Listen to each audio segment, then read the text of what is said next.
Good morning. Welcome to Breakfast Daily on City TV. Yeah, that's right. It's another day to make a difference. We'll have a very packed show today, a lot of stuff to discuss, and so we want you to join in that discussion. So please do your best to use the hashtag Breakfast Daily, and of course, the WhatsApp line is 0550-585832. My name is Dziffa, Akua, Ametam. And my name is Tuffour Boateng. Now, every morning we start the show off with some quotes that are going to just keep us pumping the rest of the day. So take a look at our quote of the day. The true secret of happiness lies in taking a genuine interest in all the details of daily life. This is a quote from William Morris. The true secret of happiness lies in taking a genuine interest in all the details of daily life. I think I subscribe to this because if you do not have an interest in something, then of course doing it won't be enjoyable. You wouldn't have the fun, the pleasure of doing it. And so if you don't have an interest in something, you find it difficult. It feels more of a task doing it. But then if you're genuinely interested in that particular activity, then you give it your all, you follow up with some more passion, and of course you're able to follow it through. So take a genuine interest in the various activities you partake in the day, and of course by close of day you should be seeing it through, and of course getting some satisfaction there. That's the key, really, because I mean it's all about the process. A lot of people fixate on the destination. Okay, I want to get here and I'll feel so relieved, I'll have all the gratification I want. But sometimes it's the journey itself. If you find the tiny little things that you will enjoy through that journey, then you find it fulfilling. So whether you're a hairdresser, a tailor, a taxi driver, whatever it is, wherever it is you find yourself, it's in celebrating the tiny little things that you would get all the satisfaction you need from your job. And of course, in taking an interest in these things, you're able to go out of your way to make it more exciting, more interesting. And then say a taxi driver, for instance, you can get innovative if you really enjoy what you're doing. I've seen some who have Wi-Fi services in their cabs. And of course, they are getting all the customers out there. So taking a genuine interest in an activity, it gives you that excitement to go out and want to do it. And in doing it, you're able to think through and add onto it, and at the end of the day you're successful at it. Speaking of taking an interest, we need to take a very serious interest in our own lives. I mean, coronavirus is not going anywhere. Cases have now gone up since last night. It's now 470 more new cases. We are now at what, over 24,000 positive cases. You can't continue to play chaskili with this thing. You know, and the last thing you want to do with your life is to say, oh, oops, I died because I didn't dot my I's and cross my T's. You want to be able to say, okay, I did everything possible. I took care of my immune system. I exercised. I did all the right things. And at this juncture, my maker wanted me to join him, not because a pandemic happened. We knew what was going to happen, and we let our guards down. So as you can see there on your screens, 24,988 cases. That's 12 cases shy of 25,000. Crazy. This time in March, I don't even think we had even recorded up to 12, 14 cases around 14th of March. And now we are in July. March, April, May, June, July. Just 4 months later, we're almost at 25,000. I remember those days when people were saying we've reached our peak and we thought we were done with it. No one envisioned we would get here. And, you know, the recoveries and discharges are now at 21,067. We've unfortunately lost 139 lives. Now let's take a look at the total active cases. These are people who are still being treated right now, whether they are home, whether they are in our hospitals.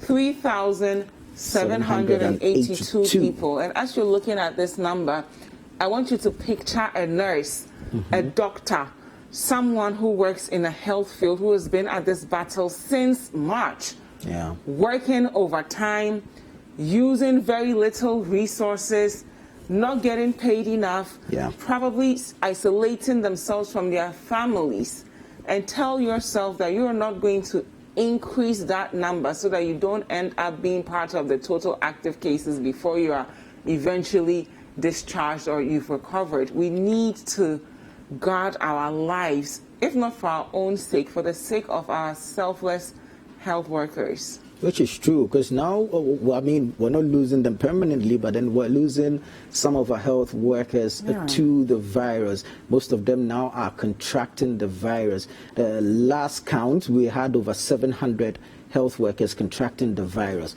Now, this takes out of the total number of health workers available to attend to patients with COVID-19, and that's a very big challenge. Already we are struggling with the doctor-to-patient ratio, nurse-to-patient ratio, and so if we have over 700 of these professionals also seeking treatment from these same professionals, and then of course the general public also coming in to seek treatment from this same limited number of professionals, then we have a very, very big problem. And then of course the facilities. I mean, we do not have adequate facilities. This is not news. It is general knowledge out there.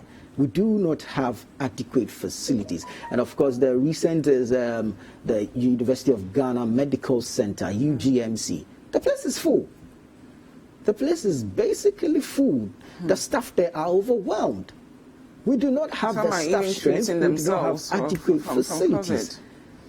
You see, that's the challenge. I mean, the Minister of Health himself, who was on admission there, has admitted that the place is full. Now, the thing is, you might be thinking that, and the Minister of Education also was... Yeah, you might be thinking that, okay, UGMC is a 650-bed capacity, but then if you recall, it was opened in phases. It's only phase 1 that has been opened up. And then again, for coronavirus, there's only 32 beds that have been allocated for treatment. And so the place is actually full.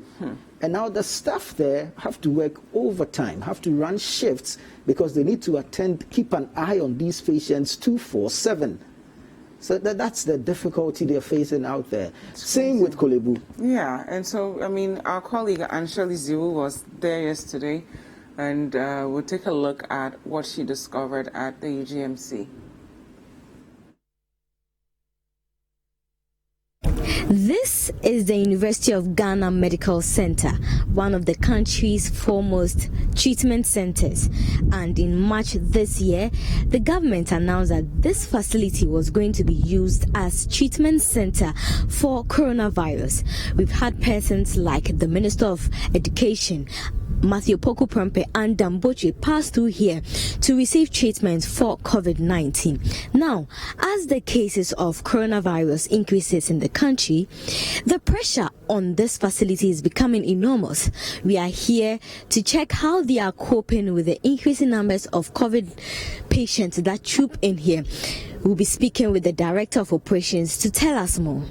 The Minister of Education, Dr. Matthew Poku Prempe, who was admitted at UGMC and later discharged, revealed that the center was full due to the increasing number of COVID-19 cases being transferred to the facility, with a capacity of just 32 beds allocated for coronavirus treatment and limited personal protective equipment.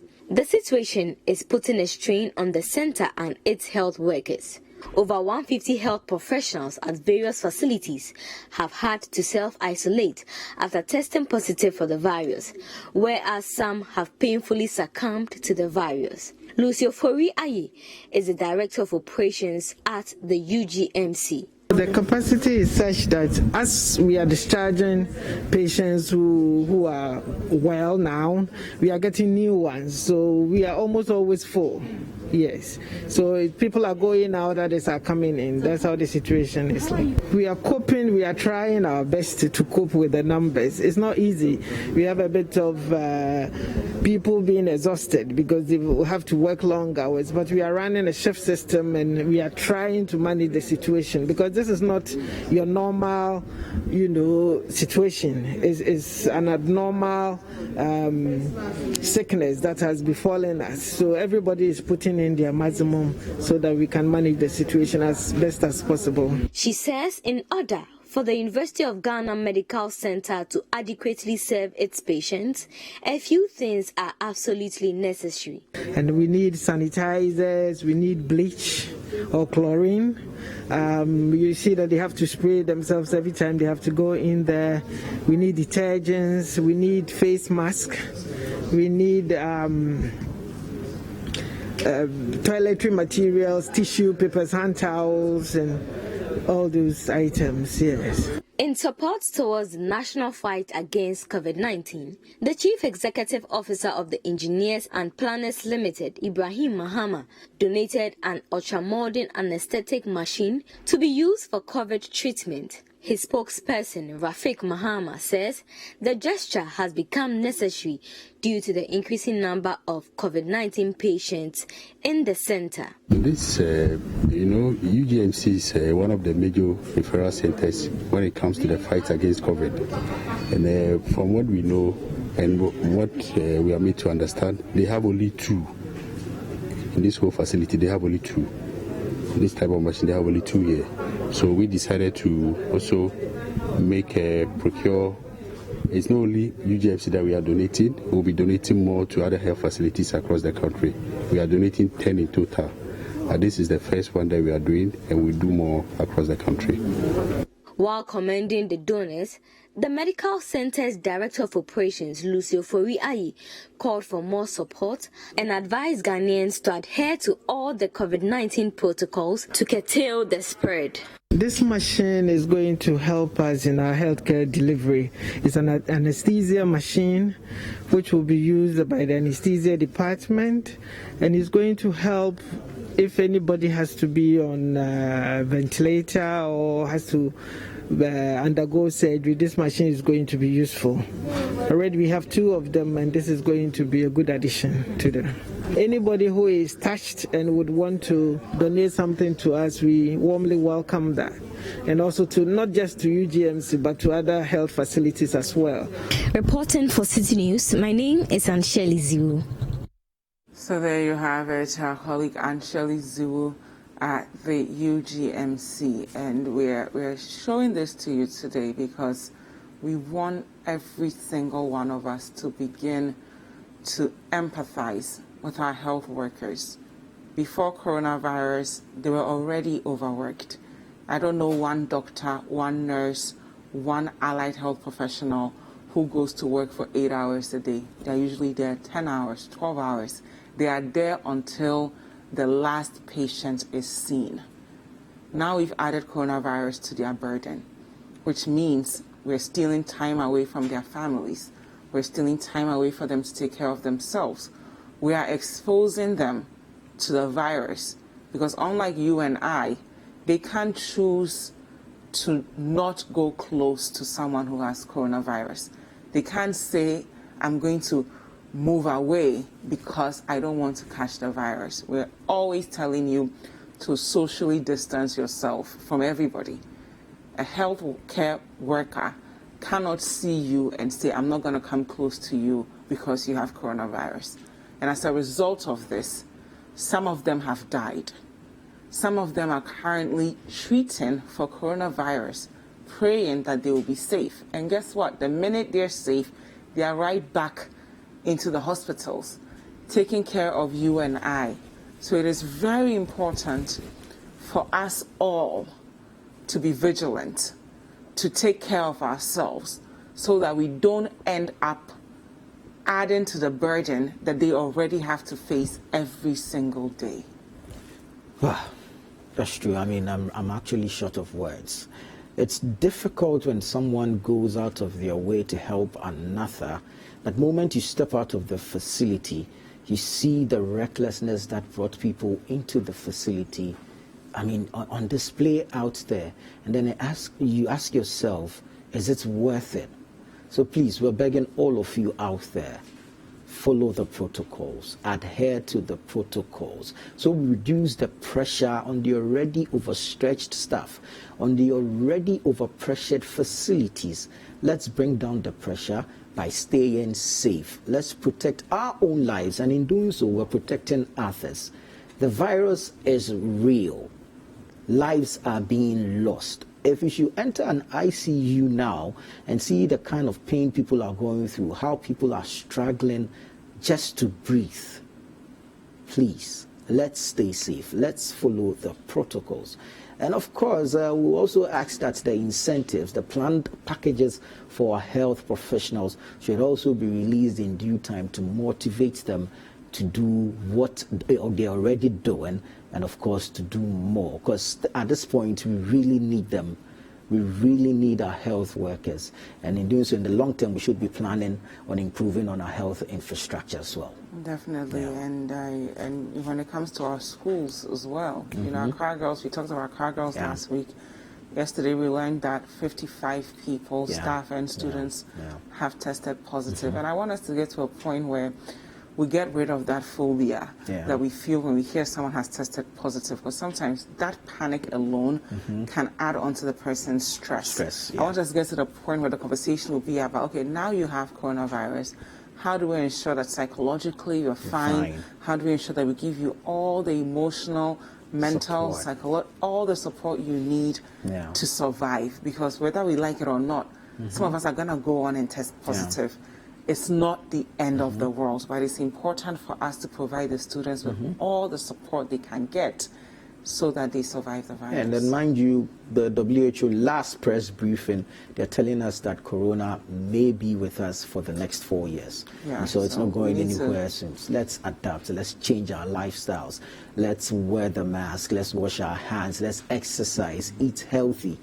And together we'll all be safe. Definitely. And now if you're experiencing any problems in your community, if there are problems in your community and policymakers are not doing anything about it, they've not come to address it, take your phone out and record an up to 1 minute video. We want the entire nation to see exactly what's going on within your community. You can also text it to us via our WhatsApp 0550585832.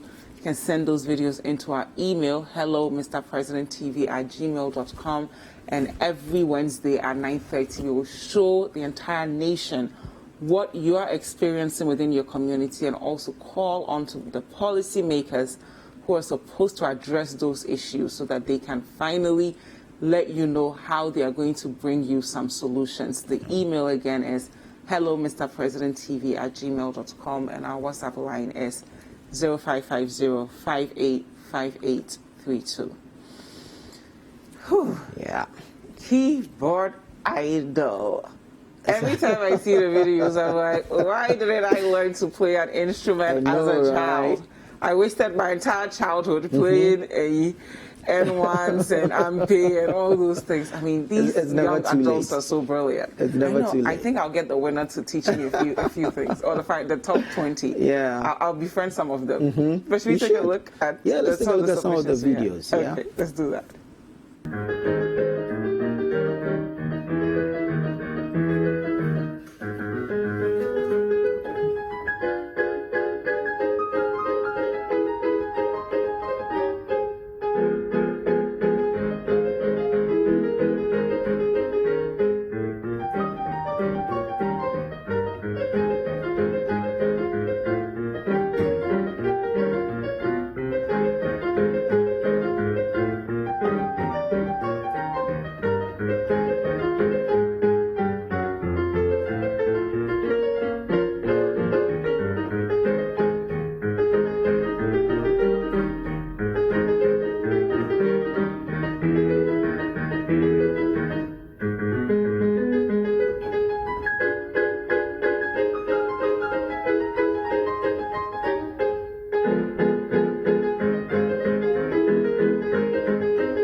Baje, and this is my submission for the TFM keyboard competition.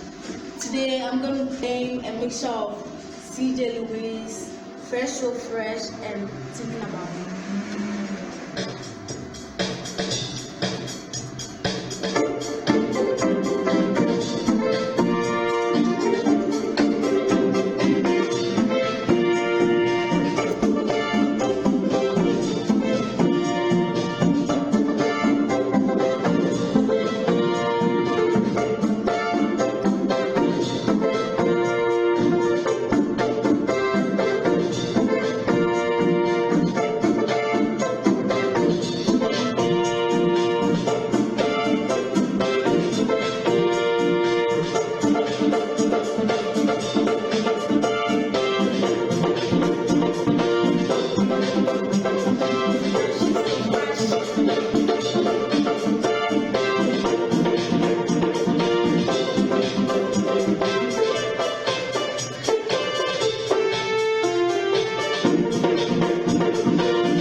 Hello, my name is John Sagi, and I'll be playing But They That Wait with Overture.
Absolutely beautiful talents out there. Mind you, all the videos we're playing is not that of our 20 finalists.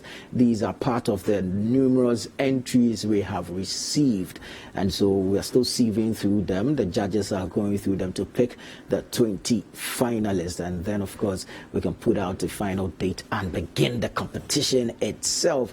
It's amazing how these young ones are able to strike the right notes, strike the right chords and keys and put it into harmonious music for you to enjoy. It's just beautiful the way they go about it, and I think I'm jealous already. Me too. But at least you have an opportunity to ensure that your kids would sure. be the next keyboard superstars. It's beautiful. I mean, it's beautiful. We have They're a doing amazing stuff. packed show today. We're going to do news review. Yep. Then Dr. Kelvin will join us to talk about PALS. Yeah. Have you experienced that before? Well, I think sometimes you don't even know what it is. Problem amongst, I mean, the belief is that every male has it, but it just doesn't show in some. Wow. So we'll learn all about it. If you didn't know, well, this all the myths surrounding PALS, all the various traditional cures we are hearing. We'll go into that and find out what is true and what is not. What's the local name for PALS? Cuckoo. Yeah, that's cuckoo. I think every medicine seller in the buses has a cure for cuckoo. So we're going to talk all about the myths and the truths of PALS. And of course, our friends from Faribamba will be joining us. We've missed them so much. I mean, I've been curious about how COVID-19 has affected our fisher folk, you know, because the nature of their job, you need to work together. Exactly. It's a communal type of labor. So how have they been able to still work while complying by all these COVID-19 protocols? And of course, I mean, as a fish eater, I really care about their businesses doing well. So we have that conversation and many more for you, so you don't want to miss any of the exciting conversations. Of course, your favorite entertainment journalists will be joining us later as well, Ato Kwamina and Kwame Dadzi, to give us updates on all that's happening in the world of entertainment. Thank you guys so much for staying with us for Breakfast Daily. My name is Dziffa, Akua, Ametam. And my name is Tuffour Boateng. News reviews next. Don't go anywhere. We will be right back.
There is nothing as hard as a diamond. For buildings with superior strength that withstand all weather conditions, Diamond Cement should be your preferred choice. Locate Diamond Cement nationwide with factories in Aflao, Takrady and Bupe. Diamond Cement, as hard as a diamond.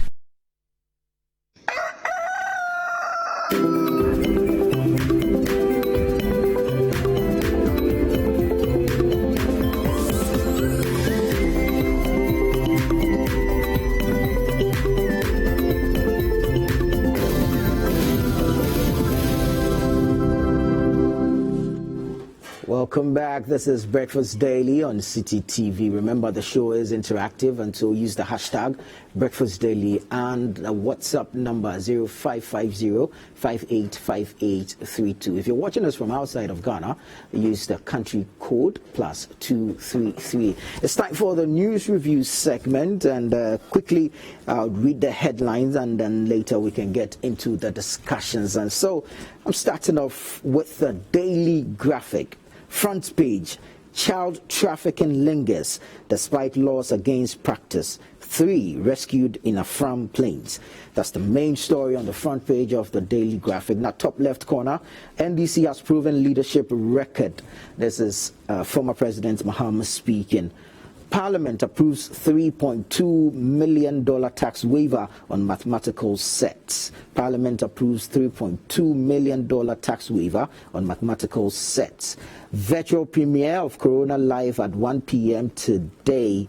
And then, of course, there's episode 4 of Solutions goes live on Facebook at Daily Graphic Ghana at 3:30 p.m. later today. Let's move into the Ghanaian Times. Front page of the Ghanaian Times. Voter registration exercise. EC registers over 4.4 million in second week. Greater Accra tops with 20.9% registered voters. Ghana's confirmed COVID-19 cases hit 24,580. Well, there's an update to that. Now we are 24,988. Ghana losing fight against COVID-19, and this is according to the NDC. And bank online or use our escorts for withdrawals. Please alert Kumasi residents. The Chronicle newspaper. GJH screams, arrest Afeku's bodyguard.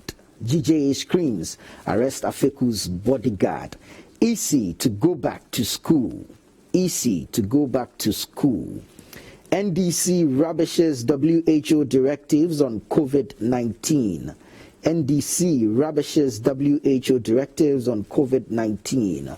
2 Nigerians kidnap 39 countrymen at Pomadze for cyber crime. 2 Nigerians kidnapped 39 countrymen at Pomadze for cyber crime. And John and Jane cannot be a credible ticket. Front page of the Chronicle. Let's do the new crusading guide. And Mahama not fit for president again. This is Professor Adair speaking. Professor Stephen Adair speaking. He says Mahama not fit for president again. Mining pits are killing us. This is according to the Kwabin chief. Mining pits are killing us. Pokuase grabs new Jersey chair. Pokuase grabs new Jersey chair. Bosomtwi chief warns COVID-19 protocol breakers and give us justice. Kojo Boache family pleads with president and AG. The Finder newspaper. Over 4.4 million voters registered. Greater Accra region leads with 20.9%. And this is coming from the Electoral Commission. May Allah bless your good work, Chief Imam tells Baumia. IBM appoints Angela Chirmanteng Jimo as first African and female regional head. And Ivory Coast Vice President Daniel Kablan-Duncan resigns. Ivory Coast Vice President Daniel Kablan-Duncan resigns. Let's go on to the internet. Let's check out the citynewsroom.com and see what stories are making the headlines there. Students can contract COVID-19 at home too. Closing schools not advisable. This is attributed to Dr. Bernard Okoboy, Deputy Minister of Health. Students can contract COVID-19 at home too. $3.2 million tax waiver for math sets, not loss of income to Ghana. And this is the chairman of the Parliamentary Select Committee on Finance, Asibe Yabua, speaking. 3.2 million tax waiver, not loss of income to Ghana. Let's move on to some other stories. I always help people. Corruption Watch expose against me unfair. Farouk Mahama. I always help people. Corruption Watch expose against me unfair. That's Farouk Mahama speaking there. Some other stories. 55 students, staff test positive for COVID-19 at Accra Girls SHS. 55 students and staff test positive for COVID-19 at Accra Girls Senior High School. Let's go on to the citybusinessnews.com and check out some business news. Okra farmers in Atebubu lament low patronage, blame it on COVID-19. These are okra farmers in the Bono region, Atebubu, lamenting the impact of COVID-19. IT Consortium receives enhanced payment service provider license from BOG. IT Consortium receives enhanced payment service provider license from Bank of Ghana. Let's bring you some more. Buipa Authority trains over 350 resettlers in fish farming. Buipa Authority trains over 350 resettlers in fish farming. All on citybusinessnews.com. CSIR seeks support for farmers to grow highly nutritious local food crops. CSIR seeks support for farmers to grow highly nutritious local food crops. citybusinessnews.com. Let's go on to myjoyonline.com and 55, or let's bring you that on the CDD. Okay, Corruption Watch. CDD Ghana to petition charge over corruption allegations against Deputy Maslock CEO. CDD Ghana to petition charge over corruption allegations against Deputy Maslock CEO. Let's go on to the BBC and we'll check out some stories, main stories on the bbc.com. Let's do Africa Live.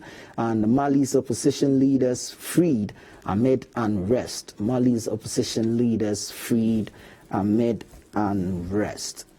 And so there you have it. Major stories making the headlines today. But for more news and, of course, more information on these top stories, do visit citynewsroom.com and you get all the details on there. And for your business news, of course, citybusinessnews.com. That's where you get all the latest on the business news for the day and the week. And so, yes, we're going to bring you some in-depth analysis on these stories and more. And, of course, I'm being joined in the studio by Ignatius Terence Nubeng. He's Director Advocacy and Research at the Africa Center for Health Policy. Good morning. Good morning. Yes, and of course, Steko Saba, who is Head of Programs at Star Ghana Foundation. Good morning to you. Good morning. Hello, Nana. Yeah, I'm sure you're looking at me in awe because you're not sure who I am. I did a little background research. You're wondering where Kuku is. Kuku is getting some rest, and so I'll be sitting in for him, trying to fill his big shoes. Wow, we'll see if I can do a good job with that. And so briefly, quickly, let's go into the discussions. Now, we know that from last week, there was some brouhaha at the Accra Girls Senior High School. Now we are hearing that 55 students there, and together with staff, have tested positive for COVID-19.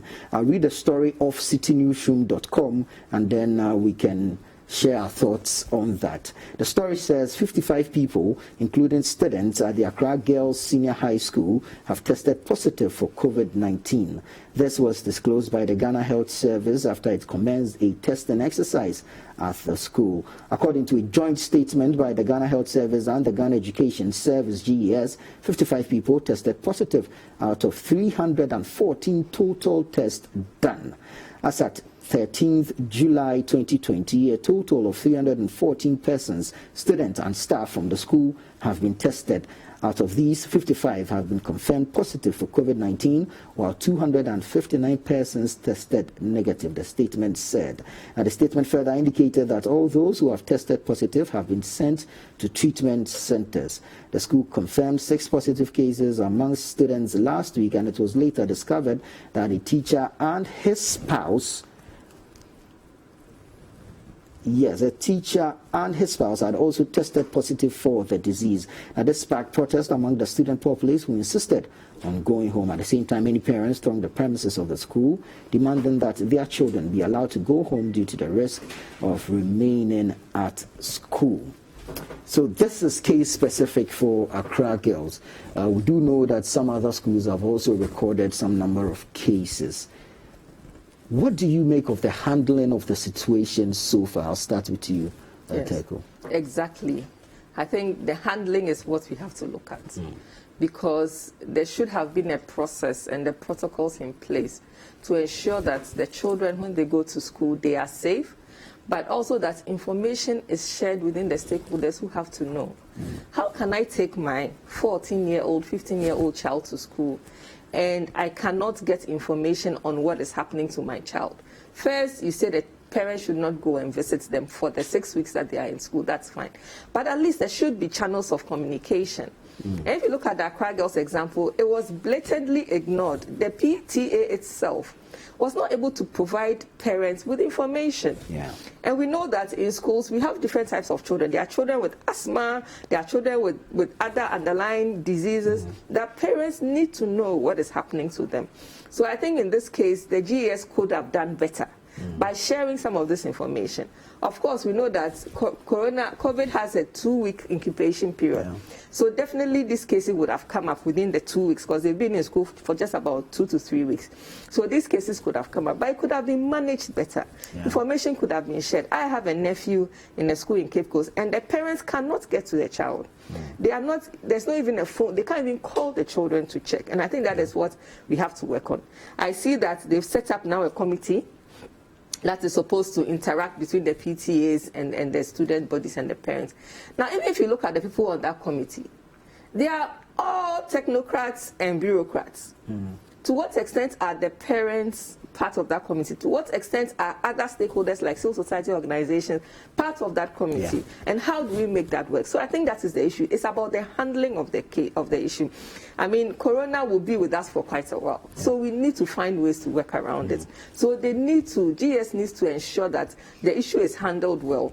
I'm happy that they are bringing us more information. But at the micro level, with the other schools, this has to be institutionalized. So that the information is there. Look at what happened to the KNUST gentleman who passed away. You know, his friends were punished for even touching him. And then this traumatizes our children more. Now, I also want to link to even the BEC students who are also in school. Now, we are not even looking at them, but they are also, because they even go to school and come back home every single day. How are we, you know, overseeing them to ensure that they are also not spreading their cases? So I think there's a lot of things that have to be done around the protocols and the management. If that is in place, they should share it more. And so that we know about it and we are able to monitor what is happening. Great. Now, Terence, let me come to you. This is the statement, the joint statement from the GES and the GHS. Now, it confirms that 55 have tested positive. What it does not tell us is whether all 55 are symptomatic or asymptomatic, or, I mean, what their condition currently is. And so I'm wondering, out of the 314 tests they have done, that should it end there, or should they go ahead and do a retesting of the entire student population or of the entire staff population to be sure that they may not have missed someone or who may not have tested positive in the first instance, and then cut off the spread from there? Okay, so good morning to your listeners. I want to take it from this angle. I believe as a country, we have still not really understood the concept of flattening curve and then spikes in the epidemic curve. We have still not really come to adequate terms with it. Because if we have, then if we say we want to really flatten the curve, whereby we want to control the infections to such an extent that our health system is not overwhelmed, then some of these measures that we are, you know, putting in place all of a sudden, that we seem not to be really managing them as Teko said, at the micro level. I mean, when I heard of the Accra girls story at first, I was so sad, because why should parents in the first place go and mass up there? Because they are just worried. If I'm not a parent, but if I'm a parent, I'll be very worried, and I'll also go there. It's true. Because if they had been provided with the adequate information as parents, nobody would even, you know, worry him or herself and then go and be there exposing himself. So I believe we have still not understood those concepts, and all the measures that we are putting in place, we seem not to be very firm on the ground. Because fine, we have put in place several mechanisms or protocol on the ground, but then even the level of adherence. This morning I read a piece on City News by Dziffa, your colleague Dziffa, on the compliance fatigue, and I found it very interesting as well. because it seems as if we have all not, come to terms with the fact that we are living with the virus, and then we should, begin to live in that new normal sense. Yeah. And all that is being done, I believe it leaves so much room to be desired. So we have a lot of things to do as a country, because we have still not gotten there. And from the look of things, we will not get there anytime soon. Looking at, you have over 340 students who have been tested, and you have 55 of them. The infectivity rate is about 16%. Yeah. So 16%, looking at what we have found out as a country regarding the patient has become a very big problem for us as a country.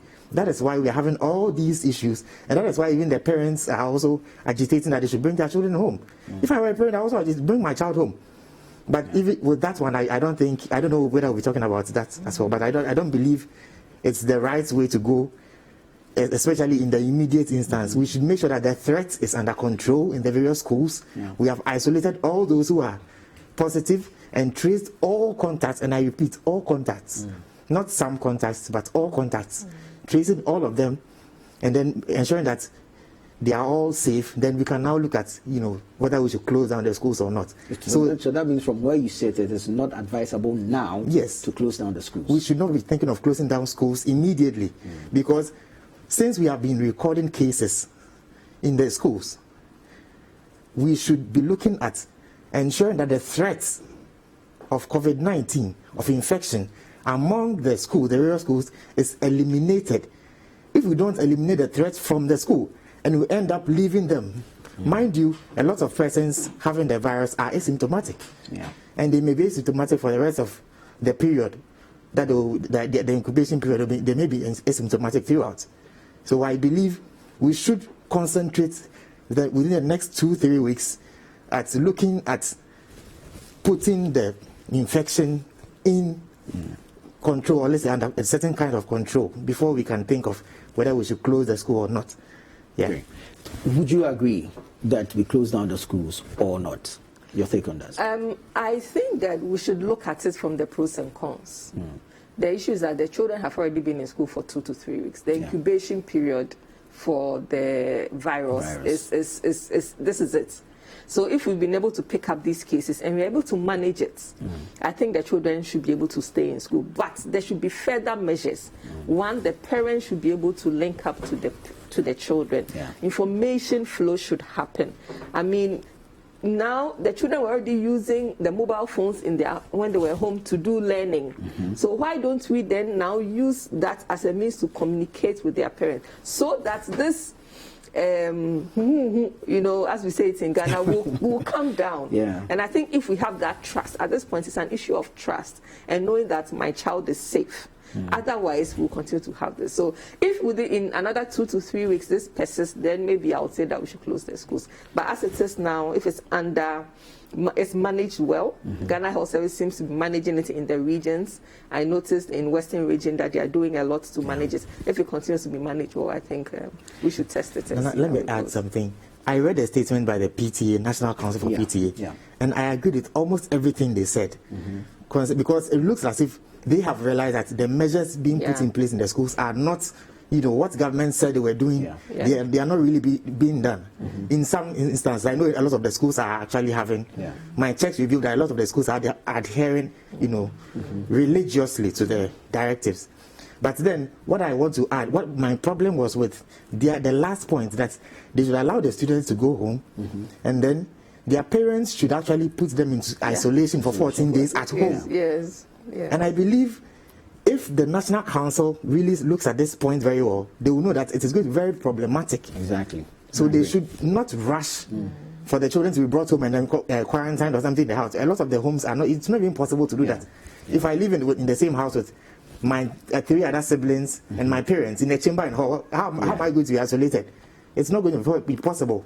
So I believe we should rather leave them in the schools for now and eliminate the threats.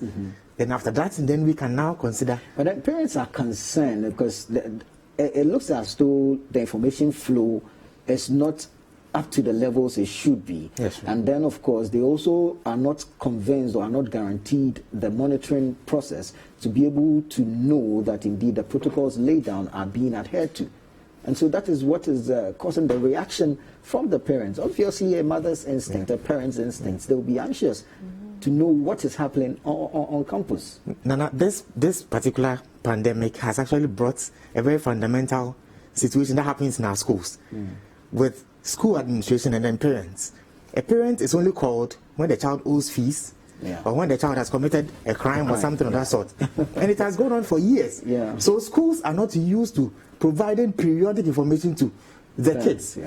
But I think we should use this pandemic as a learning period where we would now bridge that gap in terms of communication between the parents and then the school authority.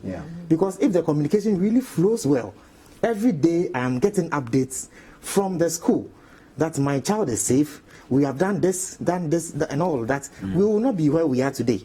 And the parents will be relatively okay. Let's extend the conversation to the national level, and I want to take a story from citynewsroom.com that says coronavirus, 470 new cases recorded in Ghana. Total now 24,988 with 139 deaths.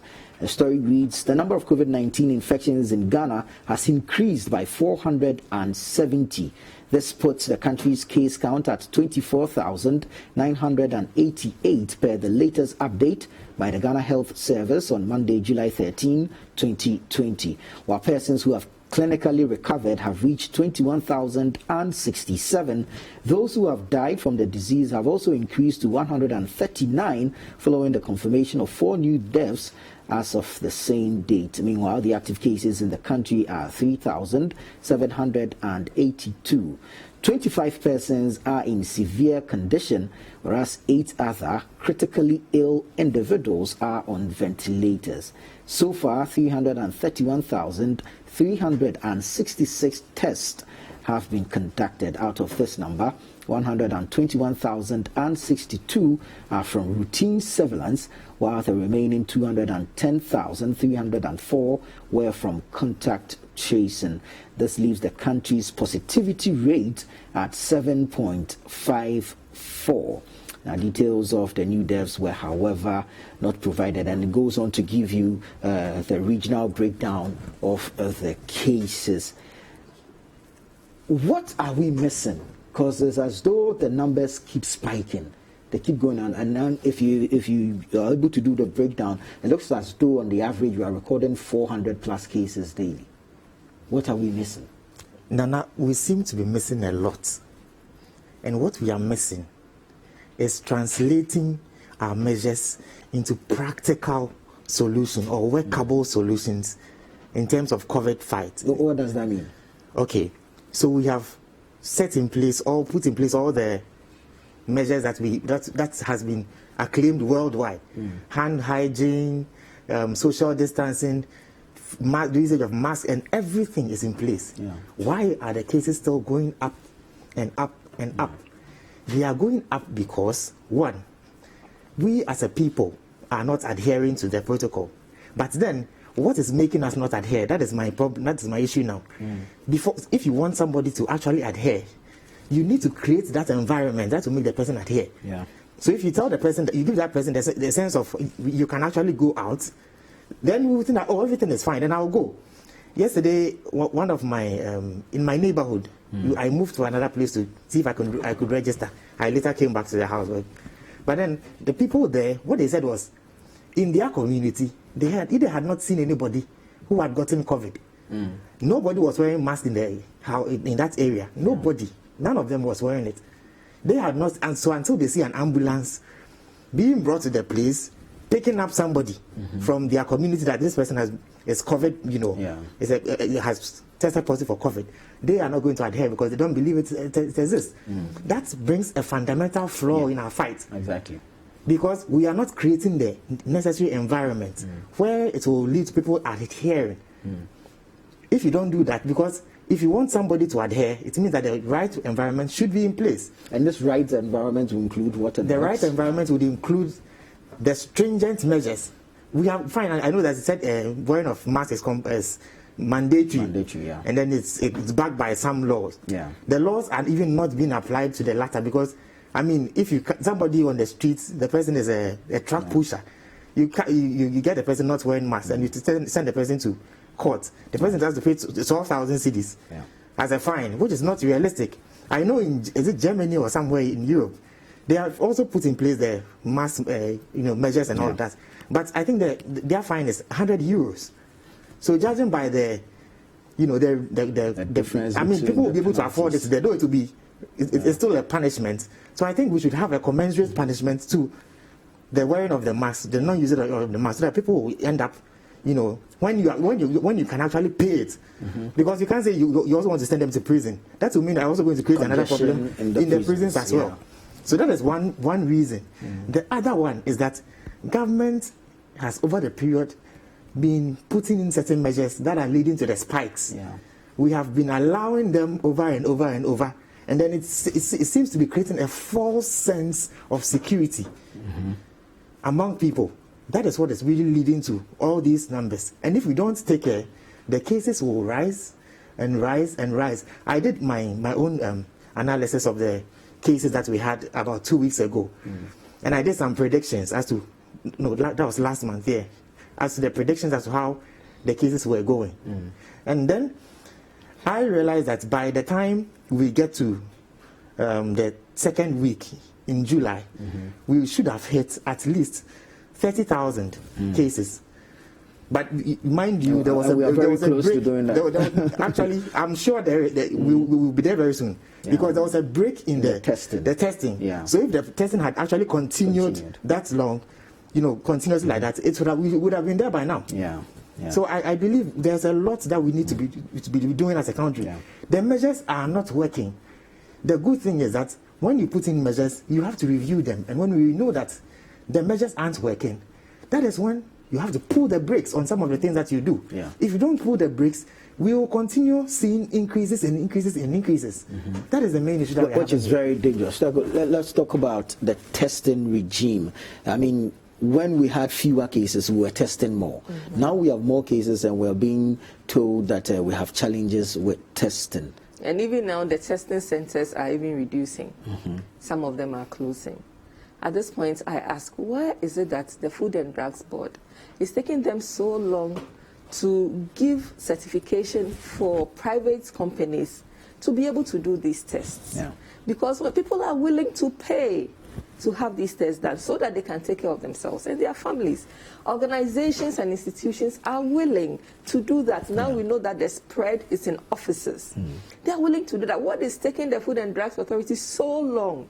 We know that there's even a self-test kit that was developed by a KNUST gentleman, Incas, that is able to test the virus in a short period of time. Is there an issue with it? Why is it taking so long?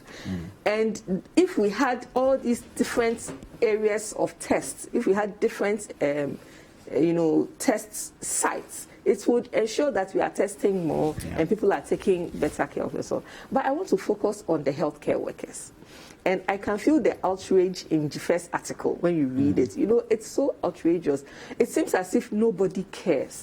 If you look at the number of healthcare workers who have been infected, midwives, nurses, doctors, so outrageous. Star Ghana works with the Christian Health Association of Ghana, which is oversight of over more than 1/3 of the private health institutions in the country. And we've trained about 1,000 of healthcare workers. And can you believe that when we hadn't done the training, nobody had come to them to train them on how to just take good care of themselves. So from the regional hospitals to the CHIPS compounds, there continue to exist frontline workers who do not have the adequate capacity to be able to even protect themselves. How much more protect others? And I think this is very, very important. If we do not put in the brakes, we are on a slippery slope, and we have to do something. Awesome. So we'll hold your thought. We'll still go more into this issue and subsequently other issues, but we need to take a break now. This is still Breakfast Daily. We'll be right back with some more on the show. Do stay.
Eat Ghana, Buy Ghana, Buy Royal Farmers Rice. A product of Avnash Industries Ghana Limited. This advertisement has been vetted and approved by the FDA.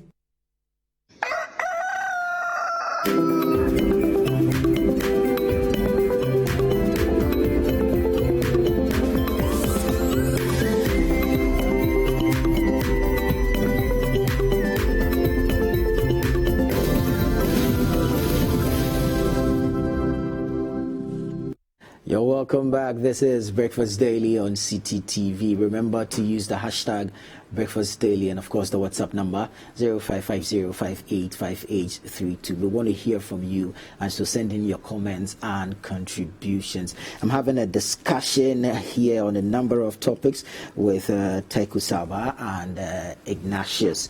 And we want to move into a little bit of politics and corruption. And I'm sure you must have heard of the Corruption Watch expose by CDD Ghana. There have been a number of responses from the persons who have been fingered in that particular expose, and so we'll take a few of those stories. I'm reading from citynewsroom.com, and this one says, I always help people. Corruption Watch expose against me unfair. And this is attributed to Farouk Mahama. I'll take a few paragraphs and then we can discuss the issue. The New Patriotic Party NPP parliamentary candidate for Yendi, Farouk Mahama, has rejected claims that he sought to induce delegates to enable him win the party's recently held primaries. A recent investigative piece by the Center for Democratic Development, CDD Ghana, through its foremost anti-corruption campaign platform, Corruption Watch, cited Alhaji Farouk Aliu Mahama, who is the son of the late Vice President Aliu Mahama, to have distributed 400 bottles of anti-snake sprays and 800 bags of fertilizers to delegates of the Yendi constituency. Now, he's also said to have made other supplies to the constituency.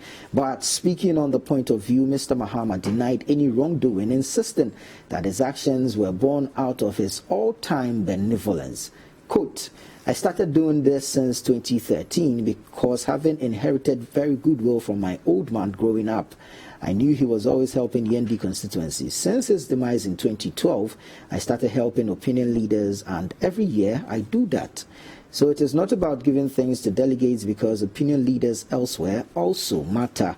So when they zoom it into only Yendi constituency, I think that they are not being fair to me. Through my NGO, I have realized that farmers need support.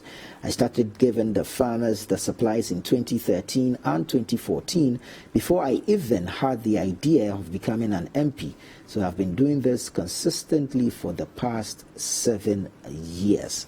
This is a response from one of the persons fingered in there. Now, if you should see the Corruption Watch expose itself, you find others in there who see nothing wrong with the issue. Exactly. From where you sit. Exactly. Has this become the new normal? I mean, look at what is the definition of corruption. Corruption is the use of public resources for private gain. If you look at the ones who have been fingered in this documentary, especially the Maslow lady, you would notice, even when she was speaking, she said there was supposed to be a particular number that was supposed to come to Yendi, but she has been able to work, because it's her people, to get more than should come to that to come. So now you are diverting resources from where resources are needed for your own personal gain. And that in itself is corruption. Why does this come up? The culture of politics in Ghana has become so monetized that it's difficult for somebody to just stand on their own merit. There's this example from Professor Lumumba, and he said he was going for an MP position. He went, he showed them how do you do this, how he saw this issue. He worked with the people for more than 6 months. And then his opponents came the night before and just came to distribute money. The next day they voted for the opponent and not himself. So it shows that there's a culture of, there's a culture of corruption within our politics that we have to look at. And this is two issues. One, the winner takes all. The fact that you win and then everything is for you. Oh, honorable, member of parliament, you have a new car, you have a new this. So that makes it so, it makes it such that you have to push to get where you are getting to. And for me, the issue is that if we had been able to democratize our local governance system, so that at the local level, citizens are voting for their DCs and their MCs, that democratizes the power, so that everybody knows that at least I can be an MP or I can stay for DC. But at this point, then the DCs and MCs will also have to campaign for the votes of the people. But at least then that is a little bit less. Because then when you are just focusing on your area. But then it doesn't weed out the canker entirely. No, it does not weed out. But what it does is that it democratizes the power. CDD in itself, when they started this, they did a research called The Cost of Politics in Ghana. And what it showed was that they actually did a tabulation that it costs 300,000 cedis for a member of parliament to be elected. 300,000 cedis. Averagely. 300,000 cedis minimum for a member of parliament to be elected. And this had increased from 248,000 in 2012. So there has been an increase of about 60% in the amount of money that it costs for a member of parliament to be elected. And the question is that where do they get this money from? Most of them said personal resources. How can you get 300,000 cedis of your own personal resources and you say you want to come and serve? Hey! Are you sure that there's nothing else? So we have to look at these things. And I think this is just one example of what is happening in our politics. And this is even just at the party level. So then what happens at the national level? The national level. What it means is that we are selling our democracy to the highest bidder. Not being aware of the morals of it. So somebody who can do the work will be put aside. And then somebody who just shares money. Now they are sharing TV sets, they are sharing refrigerators to get the power. When they get to parliament, what are they going to do for us as citizens? We need to be able to change that. And how do we change that? That is where we have to. The citizens have to be empowered. They have to understand what is happening. And I see that a little bit more. Now citizens are asking, you said one constituency, $1 million. They are asking the questions. I'm in my constituency, I haven't seen any $1 million here. How do I vote for you? We need to be able to ensure that the consciousness of citizens are empowered so that they know what they are voting for. And then as we continuously go on, hopefully this would go down. But it is really, really a worrying situation as we are in. Indeed a worrying situation. But then more worrying is the fact that when these exposés are done, it ends there. Nothing is done about it. The persons who are cited in there are not taken on. How then does this canker stop? How do we fight it? Okay, Nana, this issue brings to the fore, let him who is without sin be the first to cast the stone. So those who are supposed to even go ahead and then enforce these things and ensure that they follow up on them, are themselves complicit in some of these issues. So you realize that they cannot really come out. How can you come and tell me that you want to arrest me for this when you yourself were involved in it at a point in time? But the more worrying trend that I have noticed is the fact that, especially at the parliamentary level, is the fact that we seem not to really understand the role of the legislative. And so much such that the MP or the aspiring candidate goes there and then promises a whole lot of things. From heaven to earth, from, archaeology to zoology, so many things. And then they end up getting there and they are unable to, get them done. And then now they become jittery and then they start pushing in money to people so they can, vote for them and all that. During the primaries, I monitored from a number of constituencies. I was not around, I was there. So I monitored from a number of constituencies. And glaringly, I saw people being given, how do you call that, tricycles, the Motor King. The Motor King, Yes. And then sharing Motor King, plasma TV, all of that. Refrigerators. I didn't see I saw the TV and I saw money. Money, so much money being distributed to people just because they want to get the seats. And sadly, persons who have been in parliament and have been very much seasoned, that you can actually see that with the workings of parliament currently, those people are really contributing so much at that level, have been booted out. I'm not saying all of them. I'm saying that there are some of them who genuinely could not have afforded the kind of monies that other people were also giving. because it was going to have some kind of repercussions on them as well. Yeah. Sadly, they have been booted out because they could not pay. Exactly. As much as the other person was able to pay. And it is a very, very worrying trend. If we do not leave, we do not really deal with that matter, we will continue being in this cycle every 4 years. Yeah. We will go through this cycle over and over again. And then this year, assuming someone paid 1,000 cedis, next 4 years, you can't go and pay 1,000 cedis. You have to pay like 3,000 because, things would have changed. Exactly. So if we do not check them right now, I'm afraid it will still be going on and on and on and on. And nobody will cry the whip because the person who's supposed to even cry the whip is himself complicit in the whole, in the whole thing, in the whole scheme of things. So I believe it's a really sad situation that we are so much monetizing our politics in the country. To the extent that you go to UK, and I know there have been people who have been members of parliament from the 80s, and up until now they are still there, because people there understand who a member of parliament is.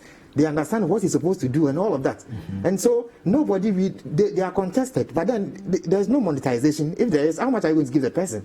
Because they know your resources as an MP. Over here, nobody really checks. And that is leading to a whole lot of issues for our members of parliament. When they are outside parliament, they see it to be all rosy. When they get inside and they realize that this is a situation and all of that, then they end up, trying to find other ways of, getting money to go and sort out the things that they wanted to be sorted out for them. And if we do not deal with this, I'm not saying that as an MP you can't fight for development for your area. That is far from it. But what I'm saying is that until we root out the concept of monetization right from, if I spend 300,000 cedis for my primaries, when I get the position, I will have to get the money and get more, because when I get it, I also have to sort people out again. So if you don't really deal with this issue, we are going to be having this issue, this discussion over and over. It's going to be a recurrent cycle. That will never stop. So now we're looking at the monetization of the politics itself at the onset, but then of course there's also the impact thereof.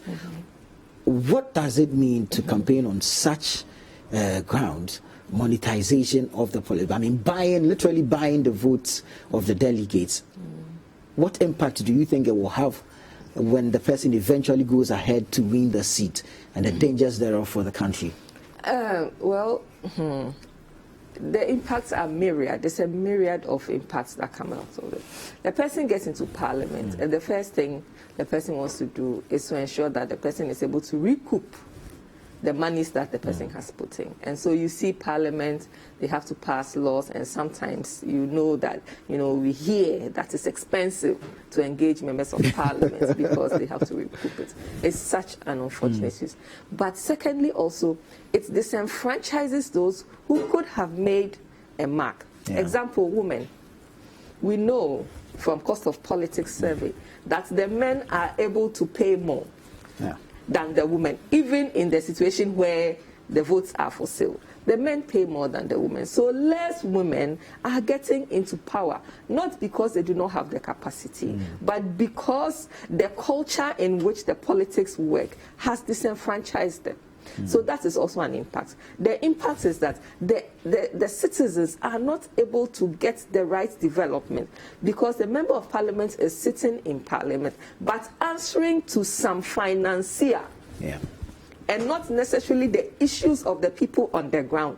So then they'll say, fix our roads for us, fix our this, but it will not happen because he's sitting in parliament and passing laws for some oil company to come in, because that is where the money is coming from. And by doing that, it's improved, there's corruption in the system. So I think the impact of that is very, very serious, and it seeks to diminish the value of our democracy, to make the democracy not what it should be. I mean, look at, and you would see that this is more with incumbent parties. So why is that when the NDCs were doing primaries, we didn't hear so much of this? But the MPP is an incumbent party, we are hearing more. When the NDC was an incumbent party, we are also hearing more. So there is something about incumbency and money politics that we have to look at. We have to dig deeper as citizens and go into it. And that is why I continue to back the call for the Auditor General to be brought back. Bring back Dumelovo. Why is it that at this point in our political history, Melevo has been asked to go on leave?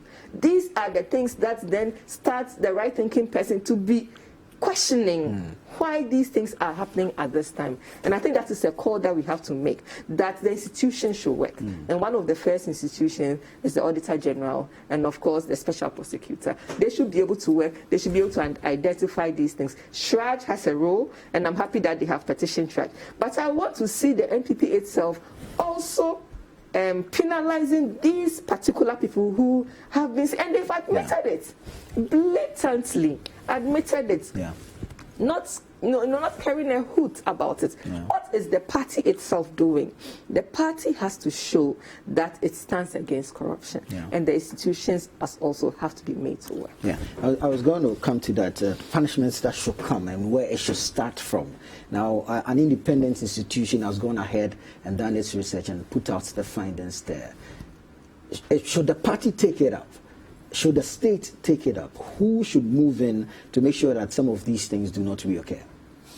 Okay, so ideally, it was a political party primaries. So the party structure should have taken it up, because I know there have been reports that have been made to the council. I mean, the various, is it the National Sometime Council? And all of that. Because, yes, and they themselves are aware of this, but then it has not been done. So I believe this is where we should be bringing in the state institutions that are charged with corrupt practices to be going into some of these things, organized crime. I mean, we should be looking at all of them. But the issue that I'm still talking about still remains, that once it is talking about the people who are already in power, they are the same people controlling all these other state institutions by way of appointments. If you just cough small, they will remove you. That's the same thing as, our man. I don't want to go into that angle, but then that is what is happening. Cough small, and then your job is on the line, and so it's actually puts a dent on the whole image of the so-called state institution that are supposed to fight corruption. And it is something that has been going on for years. Because if you are responsible for, assuming you are a minister of state, you went to contest for the primaries, and there have been allegations of vote buying or something like that. You did something to entice people, and you have been found out in that regard, and you are supposed to be dealt with by, let's say, the police or another state institution of that nature. You can see how the whole issue would go. It will be much ado about nothing. You will not get anything out of it, because it's the same people who are going to investigate this thing. So if we can actually have an independent body that is charged with all these ones, fine. Those institutions, you can say that they are somehow independent, but they are not. Because they are complicit. Their structures are interwoven into the whole fiber of our political structure, and it makes them not be able to, take certain decisions on their own. So I agree with the call for further investigations, but I don't actually have faith in the investigation that they will be done and done well. That is my whole issue now. All right. Well, we're going to go into our third topic for the day, but quickly I'd like to take some messages that you guys have been sending. This one is from Facebook, and it says, one Charles Nyame Asamankese sent this one in. He says, unfortunately, Ghana is now battling with two great pandemics, COVID-19 and the NPP government. Let's therefore join hands as citizens and support the visionary John Mahama to come and rescue this nation from the current leadership. This one is billing to Abdal, and he says a student who is isolated will not have the peace of mind to study, and so government should listen. It is not yet too late. We also have some messages from YouTube, and Edward Safo says, thank you very much, but the problem is you need to educate the public about the mask and the washing of hands always. Stay home and save lives. And that's from YouTube. So please do send in your comments and use the hashtag Breakfast Daily or use the WhatsApp number 0550585832. I'm taking this topic from the Daily Graphic and then I'll pick a response from citynewsroom.com. Parliament approves $3.2 million tax waiver on mathematical sets. This is on page 13 of the Daily Graphic newspaper, story by Nanakuno Duachiman. Parliament has approved a waiver of taxes and duties amounting to $3.2 million for MS Bluegrass Group Limited to supply CAPEC scientific mathematical instruments for use in the 2020 West Africa Senior School Certificate Examination. The waiver will allow the entity to enjoy tax rebates on import duty, national health insurance levy, import, get fund import, value-added tax import, exim levy, and special levy on the instruments. Now, this will enable the government to distribute 853,009 units of the devices comprising mathematical sets and scientific calculators to all SHS students, while the West African Examination Council, WAEC, will keep the rest to facilitate the conduct of the examination. The request for the waiver was presented to the House on June 23, 2020 by Deputy Minister of Finance, Mrs. Abna Osei-Asare. On behalf of the Minister of Finance and the Speaker, referred it to the Finance Committee for consideration and report. I want to go on to citynewsroom.com and bring you a response on there from the chairman of the Parliamentary Select Committee on Finance. Yes, this is it. It says $3.2 million tax waiver for math sets, not loss of income to Ghana. This is attributed to Asibe Yeboah. Now, Dr. Mark Asibe Yeboah, chairman of Parliament's Finance Committee, has dismissed claims that the approved $3.2 million tax waiver on the importation of the mathematical sets is a loss of income to the state. According to the New Driving South lawmaker, the tax waiver is rather to reduce the cost of the items, since the supplier would add the tax amount to the final purchase cost. Teko, let me start with you. We've approved a waiver of $3.2 million for mathematical sets. Yeah. And the justification that has come is that the tax would have been added on to the cost of the product. Yes. Your thoughts? Okay, thank you very much.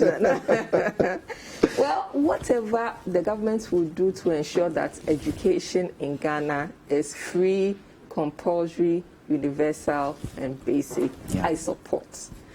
And I support that we are looking at how to make it easier for our WASI candidates to have access to what they have to do their exams. But I ask the question, in the whole list of things that the education sector needs, is this the most highly prioritized? And how did they get to that answer? Yeah. For me, there would have been a lot of other things that I would have prioritized. And I'm actually part of a campaign that is campaigning for the taxes on sanitary towels to be reduced.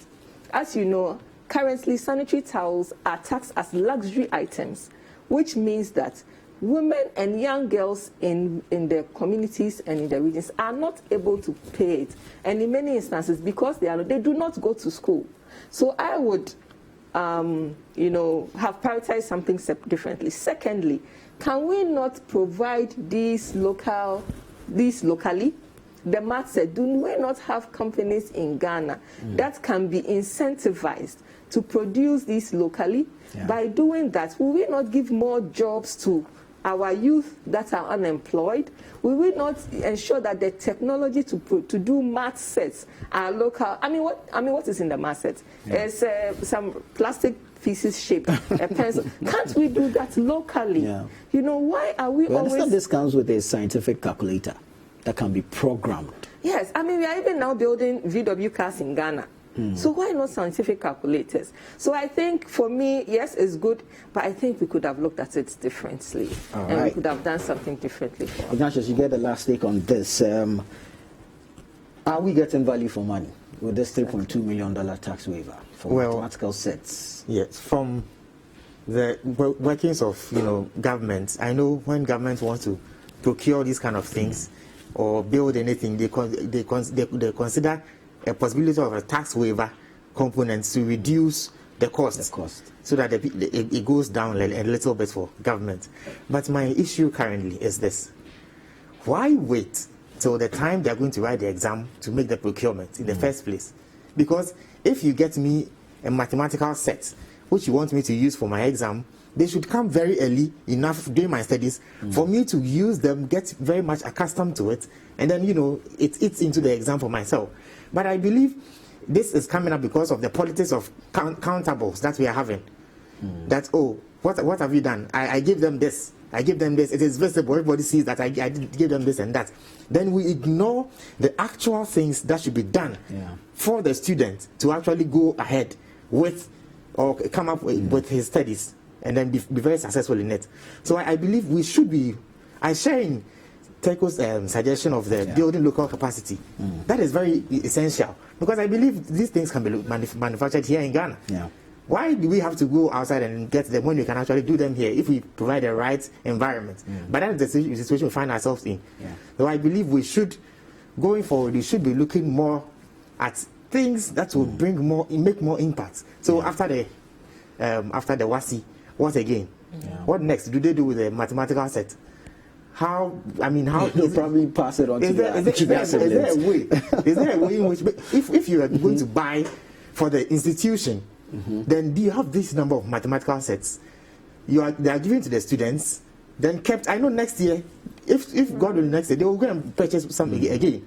The following year they will purchase, because every year we want to be doing something for the so if you don't check that concept of always seem to be doing things that in themselves do not yield much results, we will always be here at this point. But I think getting mathematical sets for them, I commend the government for doing that, but then they should consider doing other things as well, in better ways for them.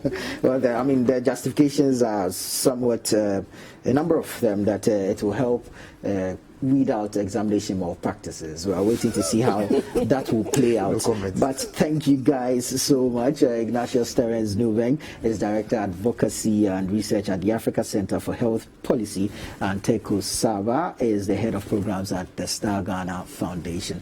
Thank you guys so much. There's a birthday message here for one of our video editors, TC, and it says, God bless you so much. This is from your colleague Michael, and of course from all of us here at CT. God bless you so much. We wish you a happy birthday, TC, and of course Bismarck, a happy birthday to you as well. We're wishing you God's blessings. You're watching Breakfast Daily. When we come back, we have more in store for you. Don't go anywhere. We'll be right back.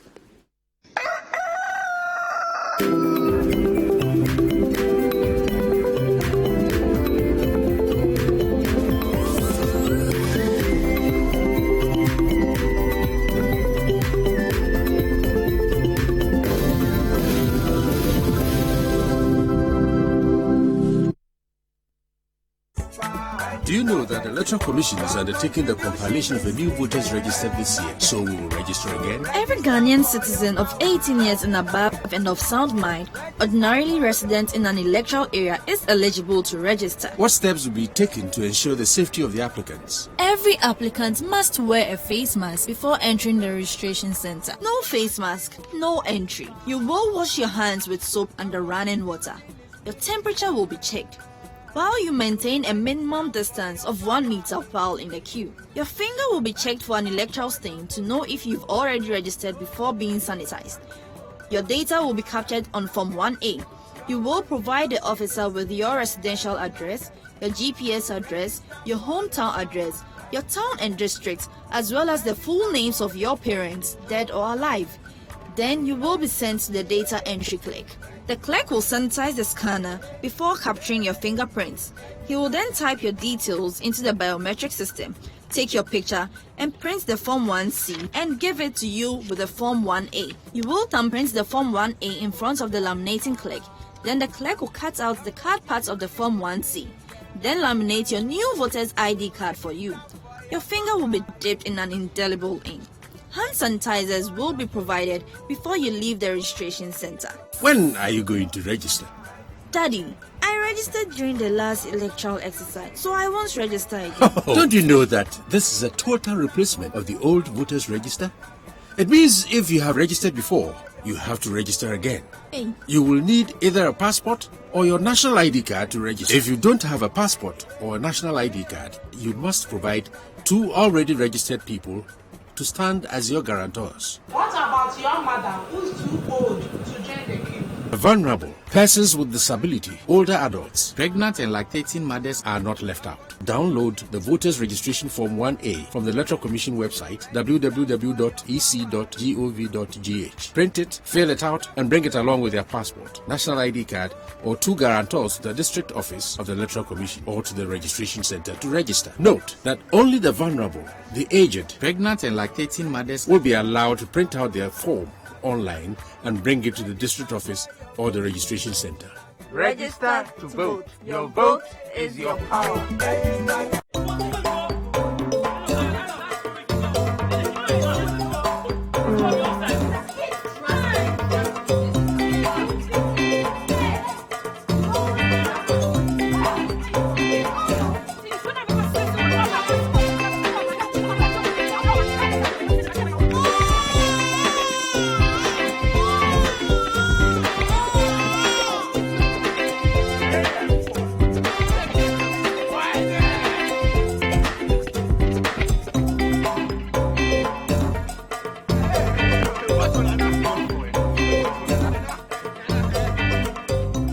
Ghanaians don't always agree, and that's fine as long as we respect each other and play by the rules. It doesn't matter who you vote for. What matters is that you make your voice heard and that every vote counts. A new clean voters registry ensures that no matter who you vote for, democracy always wins.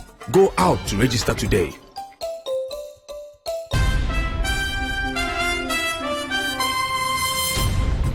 Comprehensive news.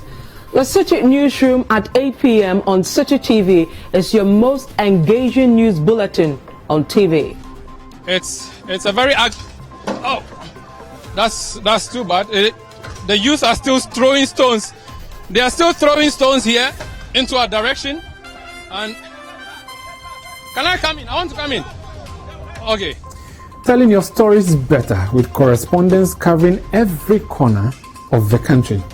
Getting access to potable water is a daily struggle for residents of Kakichekopi and Balekopi communities in the Ada East district of the Greater Accra region. City Newsroom at 8 p.m. Very fluent with issues that concern you. This is quite unique. I found Mr. Rabbi, someone is here, bread. Told you kind of a 1 week. What do you say? Is it unfair? What all this? What all this?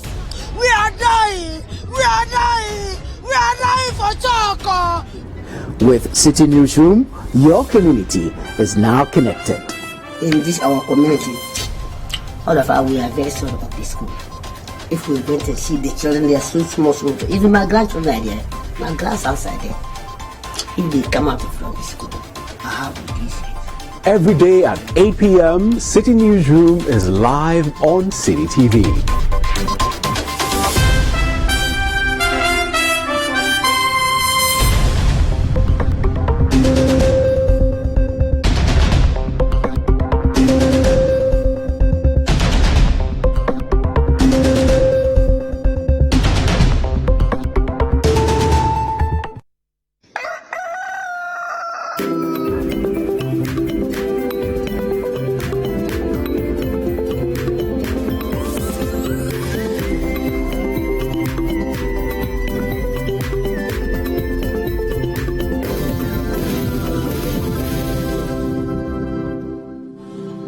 Welcome back. It's Breakfast Daily on City TV. Thank you guys so much for staying with us. I thoroughly enjoyed that news review segment, by the way.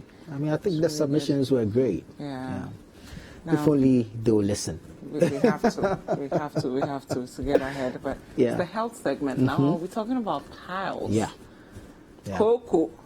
For those of you who don't know. Something that has really worried a number of people. I mean, I understand it's so very uncomfortable, especially the external ones, and it hurts that bad. It's crazy. And I mean, Dr. Calvin is going to walk us through some of the signs, the symptoms. Sure. And guys, there's no shame to it, okay? If you're experiencing something, you need advice, just send your messages to us and we'll ask him on your behalf. use the hashtag Breakfast Daily and the WhatsApp line 0550585832. True. And we'll ask him all your questions. Dr. Calvin,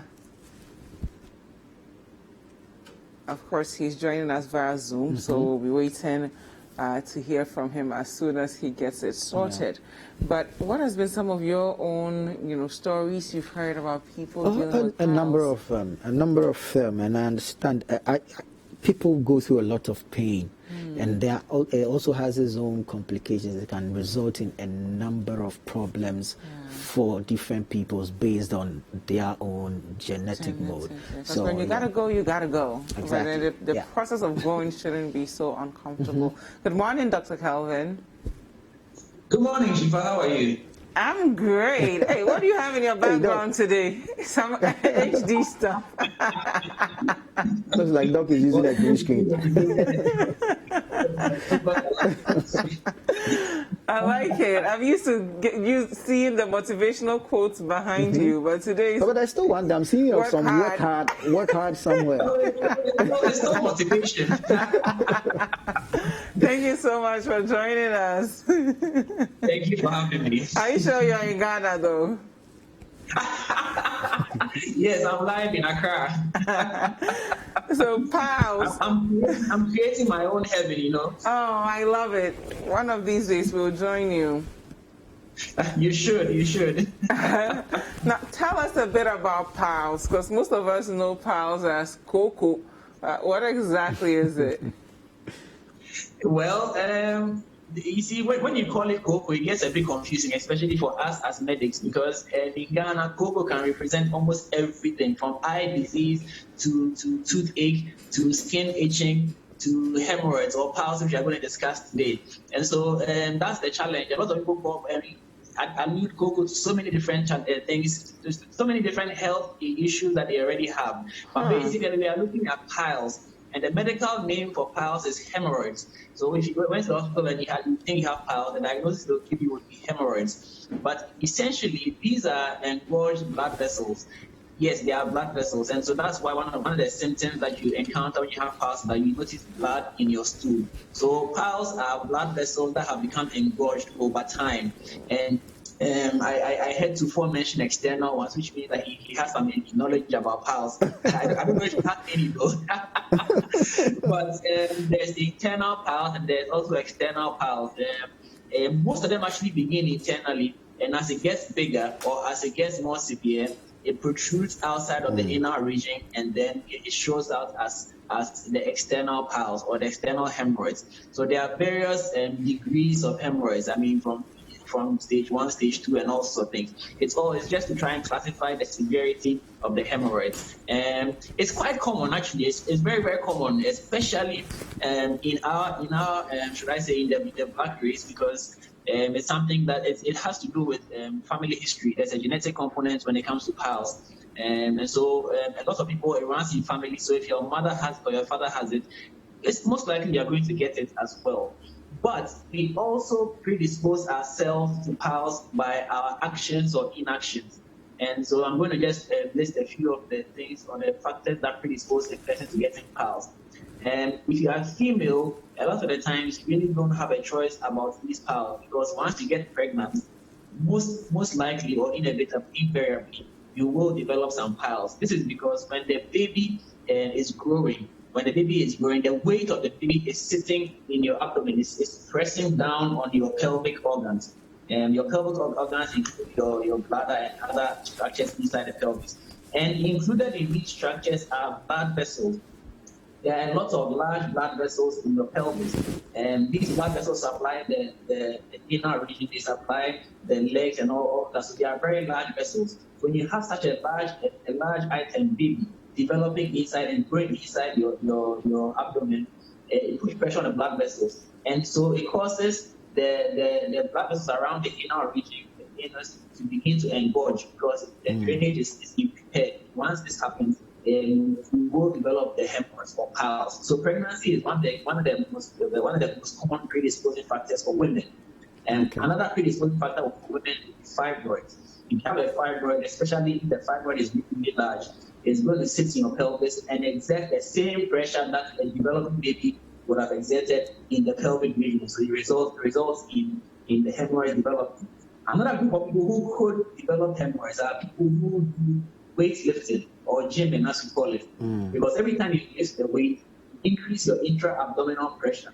And if you're not putting precautions, one of the precautions would be the belt. There's a belt you're supposed to wear when you're lifting heavy weights. If you're not wearing this belt and you're just lifting the weight, you're increasing your intra-abdominal pressure and forcing things down. And so it's going to push your blood vessels down and then develop hemorrhoids. If you don't do anything about it, if you don't correct the wrong posture or the wrong lifting technique you're using, it's going to get worse and worse. Another thing that all of us in today's world are doing, which is causing hemorrhoids to develop, is sitting on the loo too long because of the phone. Oh wow! A lot of people go into the loo and we are reading our messages there, we are responding to messages, we are doing Facebook and social media. So instead of spending 2 minutes or 5 minutes in the loo, you end up spending 10 minutes, some people spend 15, even 30 minutes in the loo. Wow! As you keep sitting on the toilet, there's gravity acting on your anus. And it's pulling your blood vessels, it's making them engorge. And so if you keep doing this over time, you are going to develop hemorrhoids as we speak. And if you already have the hemorrhoids, it's going to get worse because you are perpetuating this aspect. Then the final predisposing factor out of us is our diet. A lot of us are eating too much processed food. And that is preventing us from moving our bowels often. We don't have enough roughage or enough fiber in our diet, and so it's causing us to be constipated. And because you are constipated, you end up having to force your stool to come out. You literally have to, at this stage, you chimp for the stool. Oh, Dr. Calvin, what's the English word for chimp the medical word for chimp?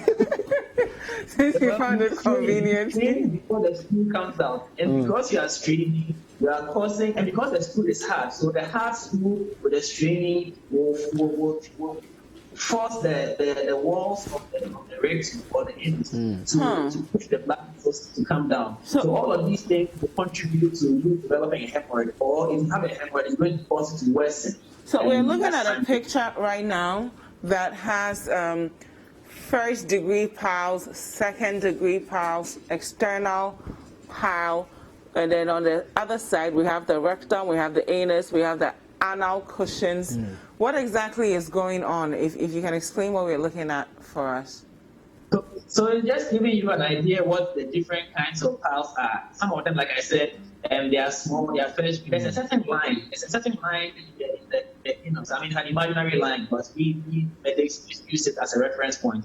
And so, depending on the location of the hemorrhoid, above or below this line, it knows what kind of degree you are dealing with.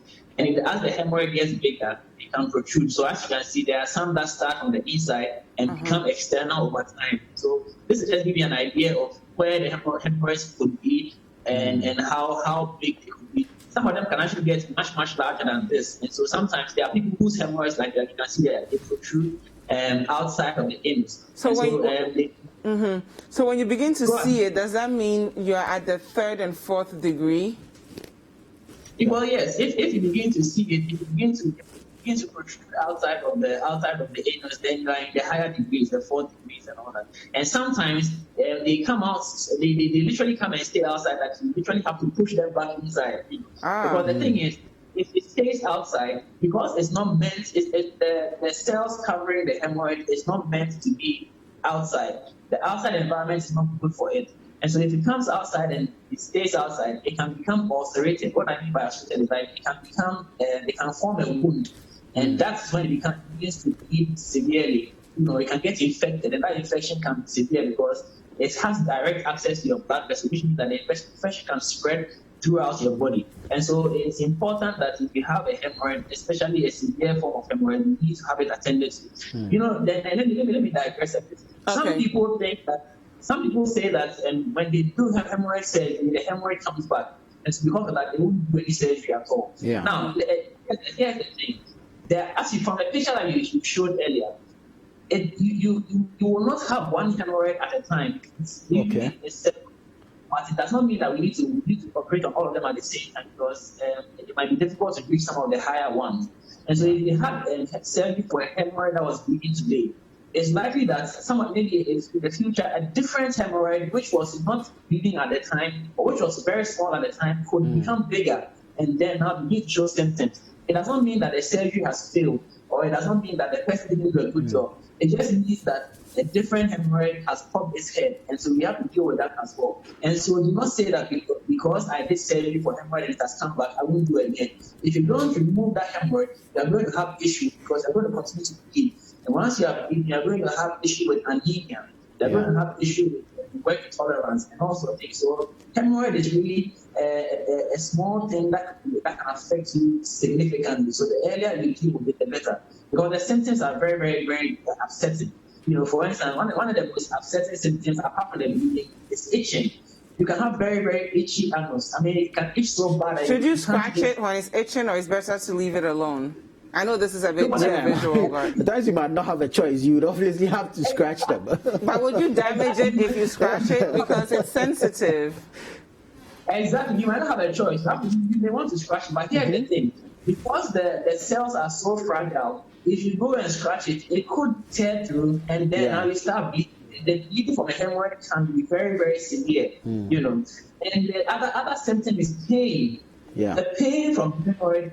You cannot do anything. You literally you can't sit, you can't stand, you can't lie down. It's very, very frustrating. And so, in fact, I have attended to a patient who's had the thrombosed hemorrhoid. When we see the hemorrhoid is thrombosed, sometimes when it comes out of the anus and it stayed out, it can actually become the blood inside the hemorrhoid can become thrombosed, can form a clot.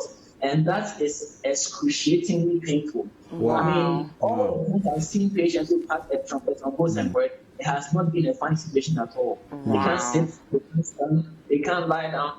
It's pure frustration. It's crazy. Now, Doc, please, wrapping up for us, how do we prevent PALS, if that's possible? Because you said there was a genetic component to it. And how do we also treat it?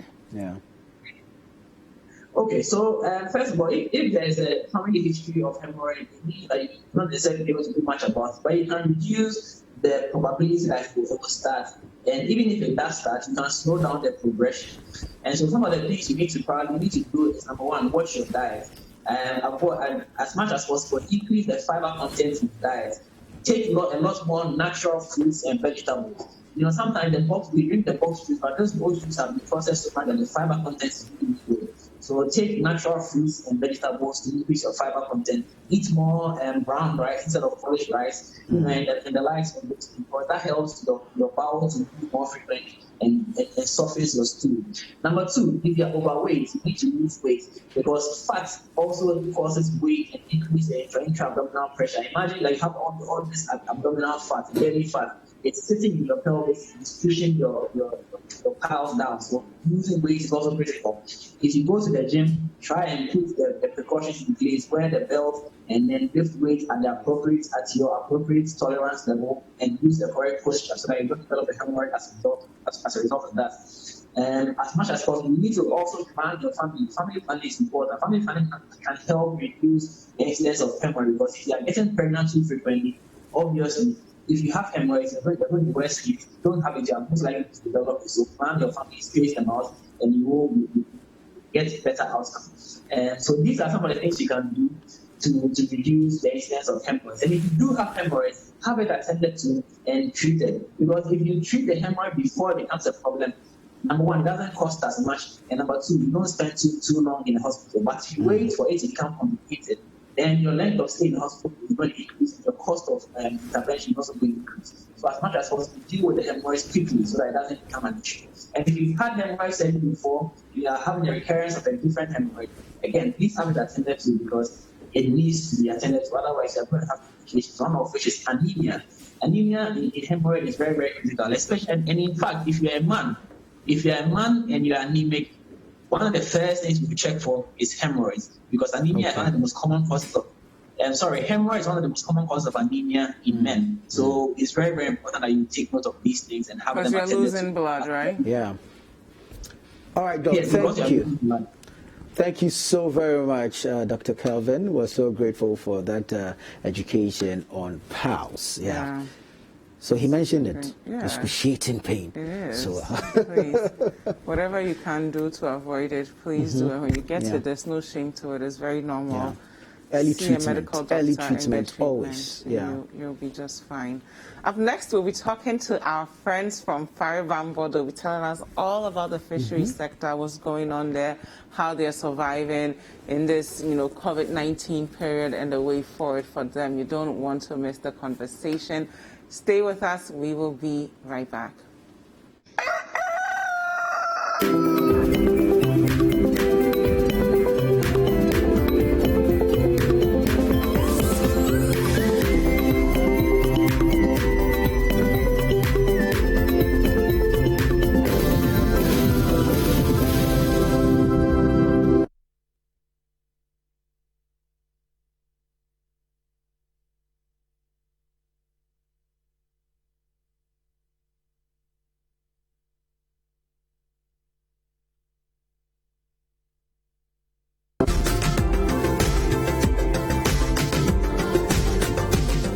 Welcome to Entertainment Highlights on Breakfast Daily. My name is Akua. The manager of Ghanaian actress Fela McCarthy, Richmond Amofa-Sapon, has debunked rumors that she is pregnant. Speaking to Xylophone FM, the manager said Fela McCarthy and Medical are two married adults and would have to decide when it's appropriate for them to have kids.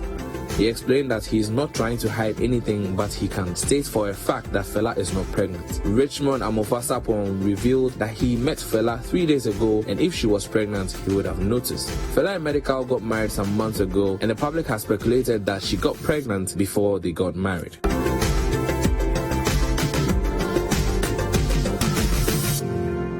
Ghanaian actor Kofi Edu, popularly known as Ejako, has refuted reports that he was involved in a fatal accident over the weekend. The Kumawood actor was reported to have died on Sunday, July 12, 2020, through a motor accident. He said he received over 500 calls, including international calls, when the false news broke.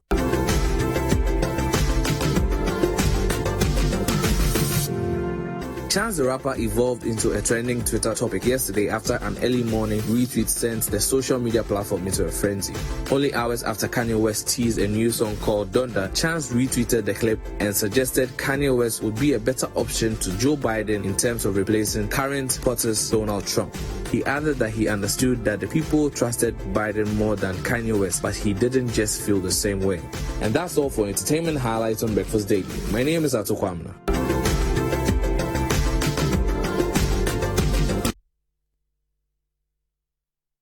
Welcome back. It is still Breakfast Daily on City TV. Thank you so much for staying with us. Now we're going to talk all things fisheries, how our fishermen and women are surviving in this era of coronavirus. Our friends at Faribambo are with us, and of course this conversation is made possible through the help of the European Union in collaboration with Care International and Friends of the Nation, as well as Oxfam. I've been joined by Ni Odamte, who's the Tema chief fisherman, as well as Ni Ama, who's a fisherman at Jamestown. And before we came back, we were all taking lessons on face masks.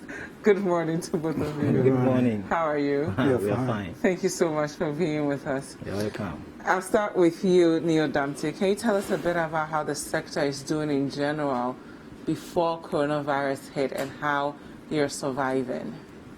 Thank you very much. Let me first greet your cherished viewers for this beautiful morning God has given us. And before the COVID-19 issues, we started complaining for a very long time that the vessels, the industrial vessels in our waters are depleting our stocks. So before the NPP government, we do meet with a former fisheries minister, Sherry Aiti, complaining about how the foreign vessels are increasing in our waters. Is it cycle that you're referring to, or it's different from the cycle? It's also part. Okay. Because those vessels they brought are not new ones. Yeah. It seems they work somewhere in that place. The sea has been depleted before they transfer them to Ghana. So we just alert the leaders that what they are doing will affect the artisanal fisher folks' future coming. Yeah. they didn't listen. Now we are in it. We're not getting anything. But the foreign vessels or the China do bring a lot of catch, which they also catch in our waters. But with artisanals, we are not getting anything. If we compare to Saiko, the species they do bring are not species they were registered to bring. So, which means they have different GS in their vessels, which they hide them when they are coming to our shore. Because the fingerlings they bring, now they are cutting the fingerlings. But why do you guys buy from them when they bring it? Because what they are doing is illegal. They are stealing from you, and then they are selling to you. If all your colleagues said we will not buy from you anymore, maybe they'll stop catching them. Yes. Why the reason why our women are buying from them with the local fishermen, they're not getting the fish. Yeah. So where they can pass to get is where they are going to get it. So now we are fighting against Psycho. That is the fight we have on the platform now. Because if we didn't get up to fight against Psycho, a day will come, we'll go and buy fingerling somewhere else to come and put into our sea as a Ghanaians. So we are saying this to alert the ministry or the Fisheries Commission, those who are licensing the new vessels they are bringing in, to stop. Even we are requesting for them to give us data on the vessels we have in our waters.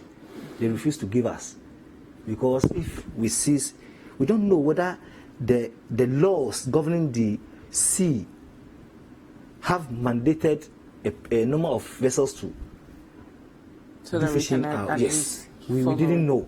Okay. Nyama, can you walk us through how COVID has changed the way you guys work? Because at least for our local fisher folk, it's a very manual process that require you to bring more people on. So how has coronavirus disrupted the work that you do? For going to fishings is not about, we at the top there, we are not worried about the coronavirus too much. But coming down is the problem. You see, people don't take it so serious. That's our problem. Why aren't they taking it seriously? Because it's a community that everybody knows each other. So when you got sick, I mean, no. We haven't even set our eyes on one of them. We are there looking, we've been hearing. The police, even the Marine Police Commander came down, alerted us that this is what is going on. AMA to have come. So many. But still, we haven't even set our eyes on even one person. Maybe because we know each other, somebody can get sick, and because it's something like stigmatization, people will talk about it, they will hide the person. So you know, and the person will die, you go to the morgue, and then bring the person back home, bury him the same as everything is going on. So it's normal. You don't see that whether is true or something like it's not there, it's there or it's not there. Okay. That's our problem. Okay. But going to the sea to bring fish doesn't go with any coronavirus thing. We just go in, come in, but formally they don't buy too much because of the lockdown thing. But now it's normal. People are doing their own thing. That's good. Neil Damte, can you walk us through how we can help grow the sector? Because before coronavirus, a lot of people in the manufacturing sector were complaining about imports from abroad. People had issues, but I'll have you answer this question about how we can now focus locally on developing our local fisheries sector, what government can do, what us as individuals can do as well. We'll go for a quick break and then you answer that question. This is still Breakfast Daily on City TV. Don't go anywhere. We'll be right back.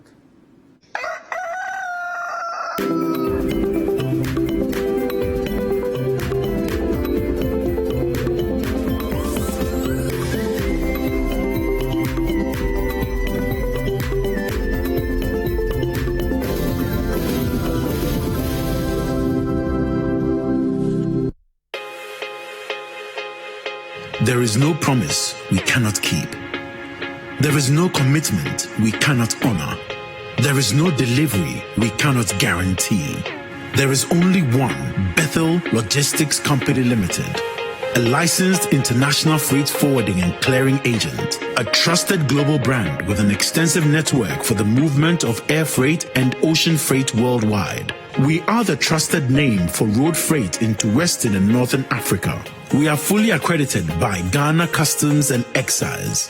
We cater for all your freight forwarding, customs clearing and forwarding, cross trades, inland transportation, internal cargo tracking systems, customer freight costing and consultancy, cold chain logistics management, logistics and warehousing, quality inspection, and much more. In Accra, Tema, and Takrady, we are always available to ensure easy movement of cargo countrywide. Call us on 0204 528 900 or 0244 707 859. Email info@bethellogistics.com. Locate us in Accra at North Ridge, adjacent Accra Girls High School, or in Tema at Community 4, or in Takrady on the second floor of the GCB building.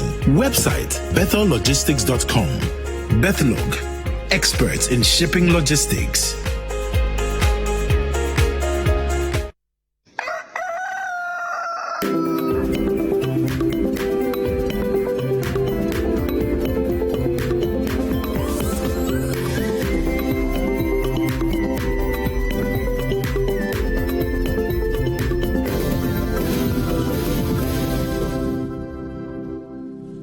Welcome back. This is still Breakfast Daily on City TV. Thank you so much for staying with us. We are discussing our fishery sector. A Fari Bambo is made possible through the help of European Union, CARE, Friends of the Nation, as well as Oxfam. I still have with me Neo Dante, who is the Tema chief fisherman, as well as Ni Ama, who's a fisherman from Jamestown.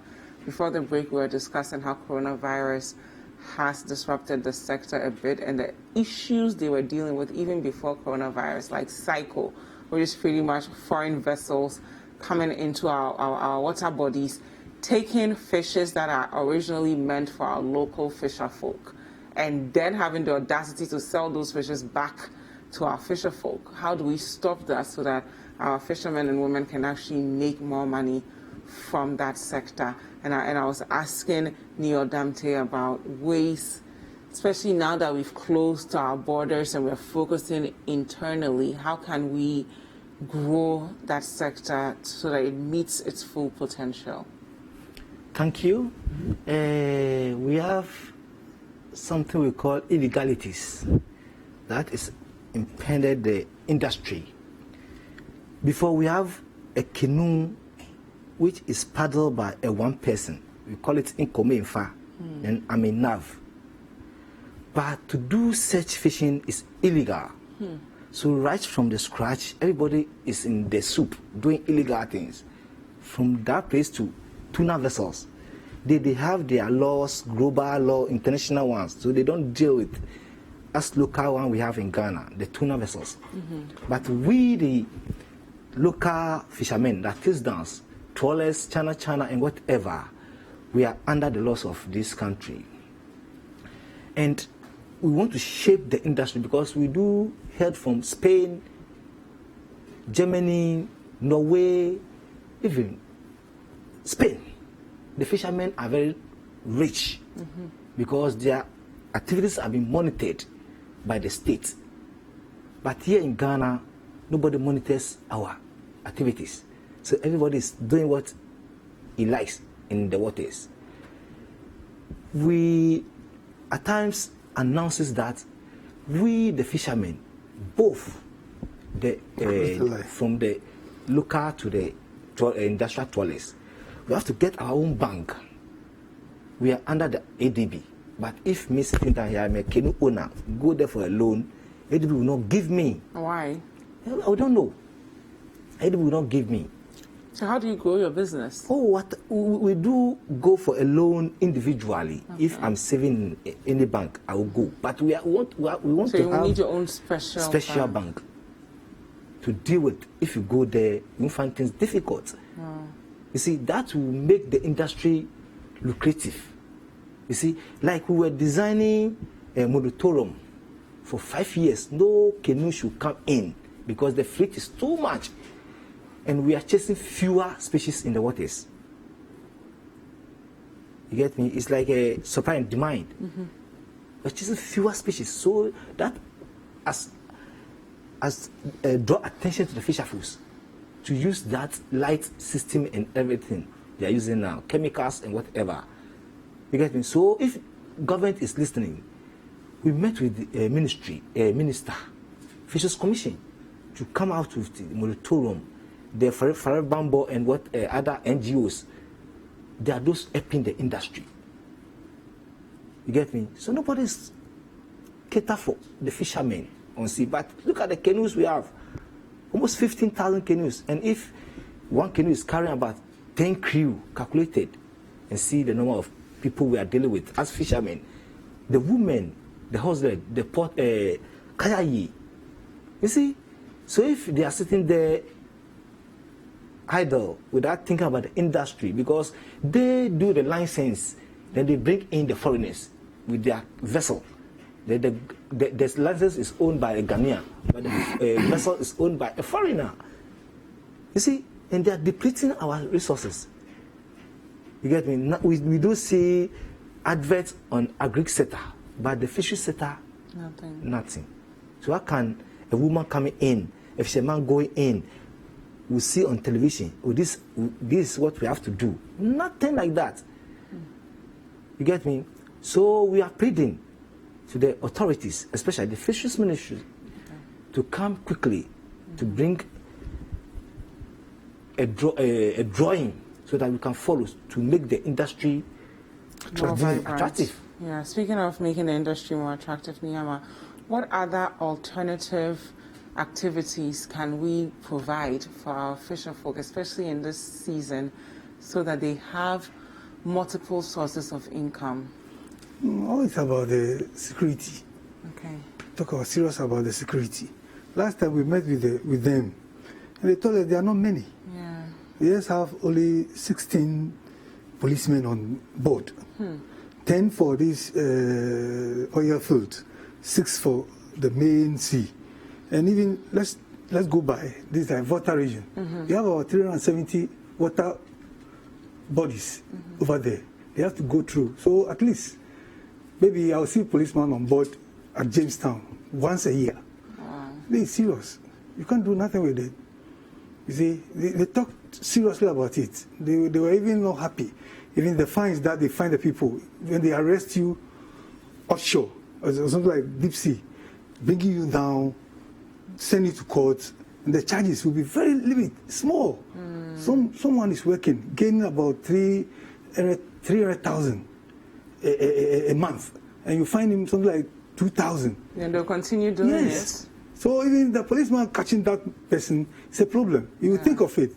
Rather take something from him, leave him there. Wow. Yes, it's serious. So look at the way they do all things. Security is not strong. We are not serious. For me, I know we are not serious. But what would it take for us to get to the point where we are serious? Because I think one of the addresses in Parliament last year, the fisheries sector was mentioned, and we said we're going to deal with all these illegal activities, and a lot of your colleagues were happy that finally our leaders are mentioning what's happening in the fisheries sector.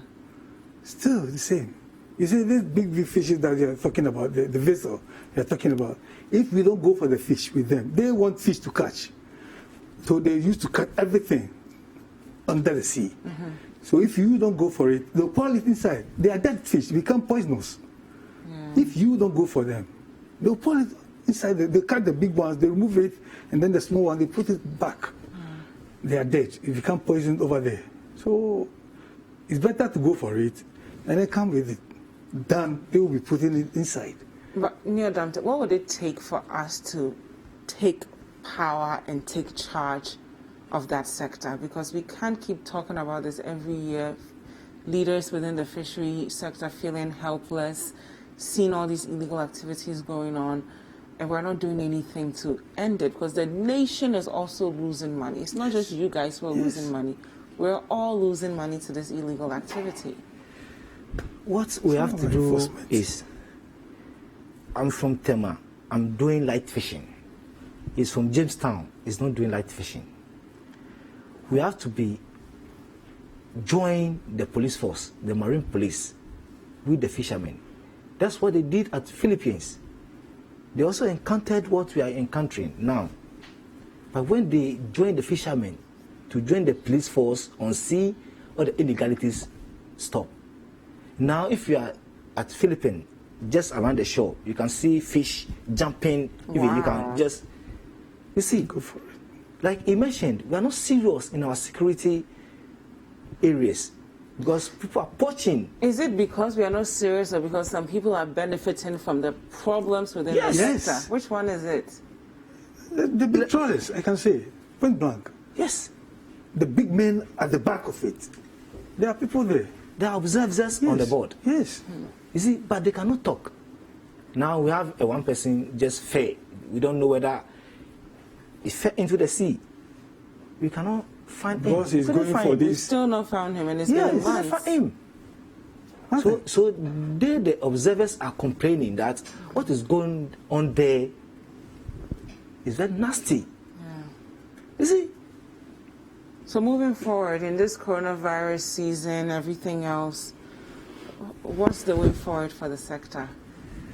Yes, like you mentioned, now government or globally, every nation is monitoring how the virus is spreading. Yeah. If you come to Ghana shores from Afasin to Aflau, where Ghana started and it ends, if you come at the shore, just close to the shore, we have a lot of houses or slums at that areas. Now we, the leaders at the fraternity, are fighting to the government to come in quickly to start consultations. Because if you go back to archives, the cholera time, the same thing happens. An acre of land, about 30 structures on it. And even if 5 rooms is occupied 5 people, calculated. Yeah. So if any virus enters into that area Spread like wildfire. quickly, yes, the infection will be more serious. So this coronavirus now is affecting the coastal areas more because of our housing system we have in the shores. What kind of solution should we provide? Because some of these people don't have an alternative place to go. You see, all is about the security force. We have to force the law. That's what I see. But how do you enforce the law if I live in a 1-bedroom with 6 other people and I have nowhere to go? Should we provide some sort of temporary housing, low cost, so that these people That's can what we are find requesting for. spacious places? That will be okay. That will transform the country. That will bring in more tourists from outside. Because how we have left the seashore ajar is very serious. Some countries don't have tourist sites. Only what they have is the beach. And people come in there because of the nature of the area. It's very clean. But go to our shores. That's where we dump our refuse. We don't have refuse areas that we can dump it there. So it's a duty for the assemblies to see to it that they've provided what they have to the people. Just go from Afasin after Afrao. That's where we dump our refuse. So we have totally spoiled the beauty of the shores. Do you feel as though, Niyama, there's a disconnect between what's happening with the rest of the country? Everybody's talking about face mask, isolation, coronavirus, and the realities on the ground. Yes. And how do we bridge that gap? You see, I think they are doing their best. That's what I would say. In our area, like this thing, Marine Police Commander, they came down, light us on so many things. AMA is doing its best, giving us whatever they want. The president's wife also came with so many things. They are doing their best, but we need more of it. What more could we do to make sure that the education is at the grassroots level and not big people coming in and going back to wherever they came from? When they want to make elections, what do? They go to house to house, door to door, talk to the people about what they want to do. Why can't they do that? They just sit down there, send one van, they pass away. You don't see anything again. But go to door, talk to the people. They will listen. In fact, they will listen. You see, we fisher folks like this, we fear police on the higher ground. We fear it very well. So we don't want to be arrested and people talk, no. So just let the people move and talk to them as if we are making campaign. It will work. But nobody cares. So here we are.